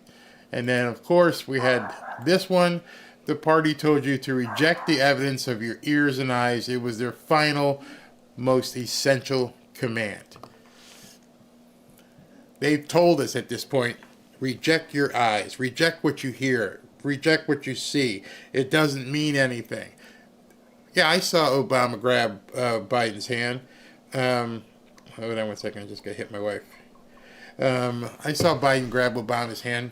You saw Obama grab Biden's hand. No, you didn't. It was a deep fake. It was a cheap fake, whatever she wanted to call it. They're lying to us and telling us, don't believe what you see. And of course, as I showed you in my video earlier today, the media is more than happy to basically play along. The media is more than happy to basically try to do everything they possibly can to shut us all down, shut us all up, tell us we don't know what the heck we're talking about. It's awful. It's really awful where this thing is going. I'm fighting a daily battle against the powers that be here to try and get the word out and keep talking. And I'm just going to keep talking until they don't let me talk anymore. We're just going to do it. Yeah, Deanna, they really do think we're stupid, which tells me, and it's pretty crazy. How stupid must Democrat people be in terms of the news they watch? Can they be that dumb? Can they be so dumb as to be able to look at something and say, no, that's not true? Are they that far in the tank? It's possible because it just doesn't make any sense because of what we're seeing on the news. Nicole Wallace, what she said, KJP, and they just look you in the face and lie. And everybody just goes along with it. It's crazy. Yes, if we don't vote, we are lose. They are preparing his clone for the debate. Lady A, you're absolutely right. God help us at this point. We definitely have to be careful. We knew the New York Appeals Court was not going to step up for Trump. Nope. So he's got to take it to the Supreme Court. But, I mean, why bother? At this point, you don't need... Let him have the gag order. Don't waste your time on it. Just let it go. If anything, he probably wants to fight it so that other people in the future aren't suspect to it or subject to it. But at this point, let it happen. Whatever they do, it's going to be revolting. Yeah. I'm really, really concerned because, as somebody said here, the desperation at this point is going to be really off the charts. And it's going to happen almost every day. I'm still not sure the debate will happen. Maybe it will. Maybe something will happen in the next 9 days. They're definitely going to juice him up. They're going to do whatever they can to, basically see how they can get him ready. But he's got nothing to discuss. There's nothing at all that he can discuss. He can't discuss gas. He can't discuss groceries. He can't discuss immigration. He can't discuss anything that matters to people. All he can do is talk about climate change and I don't even know, removing babies and that kind of stuff. It just doesn't make any sense. As Rush Limbaugh said, they're the drive-by media. They are the drive-by media for a reason, absolutely. Ima Sanchez says, we are not blind. We see it on national TV making a fool of himself every single day. But like I said, and everyone has been seeing it, this is what they said. This is what George Orwell, we are now living in an Orwellian society. The party told you to reject the evidence of your eyes and ears. It was their final, most essential command. And Karine Jean-Pierre stood up at the podium, looked in the camera, looked at all the reporters who stayed quiet, and said, it's manipulated, it's AI, it's deep fake, it's cheap fakes, whatever. And nobody questioned her on it. Today, people from Fox did, but I'm like, how are you other people just nodding your head at this insanity? What do they have on you? It can't be money at this point. You're compromising your integrity. You're compromising your family. Because I'm like, if I came home like, Mom, you know this is BS, right? Dad, this is insanity. That's not true. Son, we have to keep saying it because we got to beat Donald Trump. It's beat Donald Trump at all costs. And that's what terrifies me. That's what keeps me up at night. It's because nothing else matters. Everybody else is disposable. Everybody else is collateral damage. The Constitution is collateral damage. As long as we can get Trump out of here, do whatever you need to do. We're seeing it every single day. Our government is completely fractured.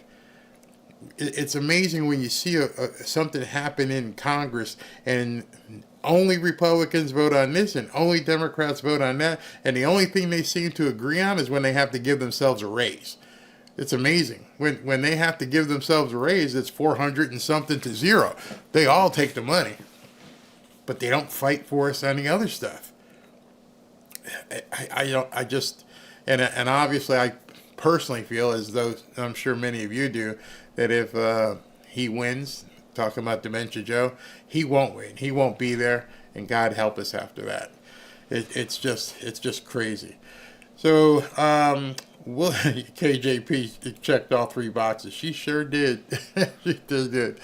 Well, thanks for tuning in. Another great rally, another good time with you guys. See you tomorrow for my new show at 1 o'clock p.m. And those of you will see you Saturday for the Philadelphia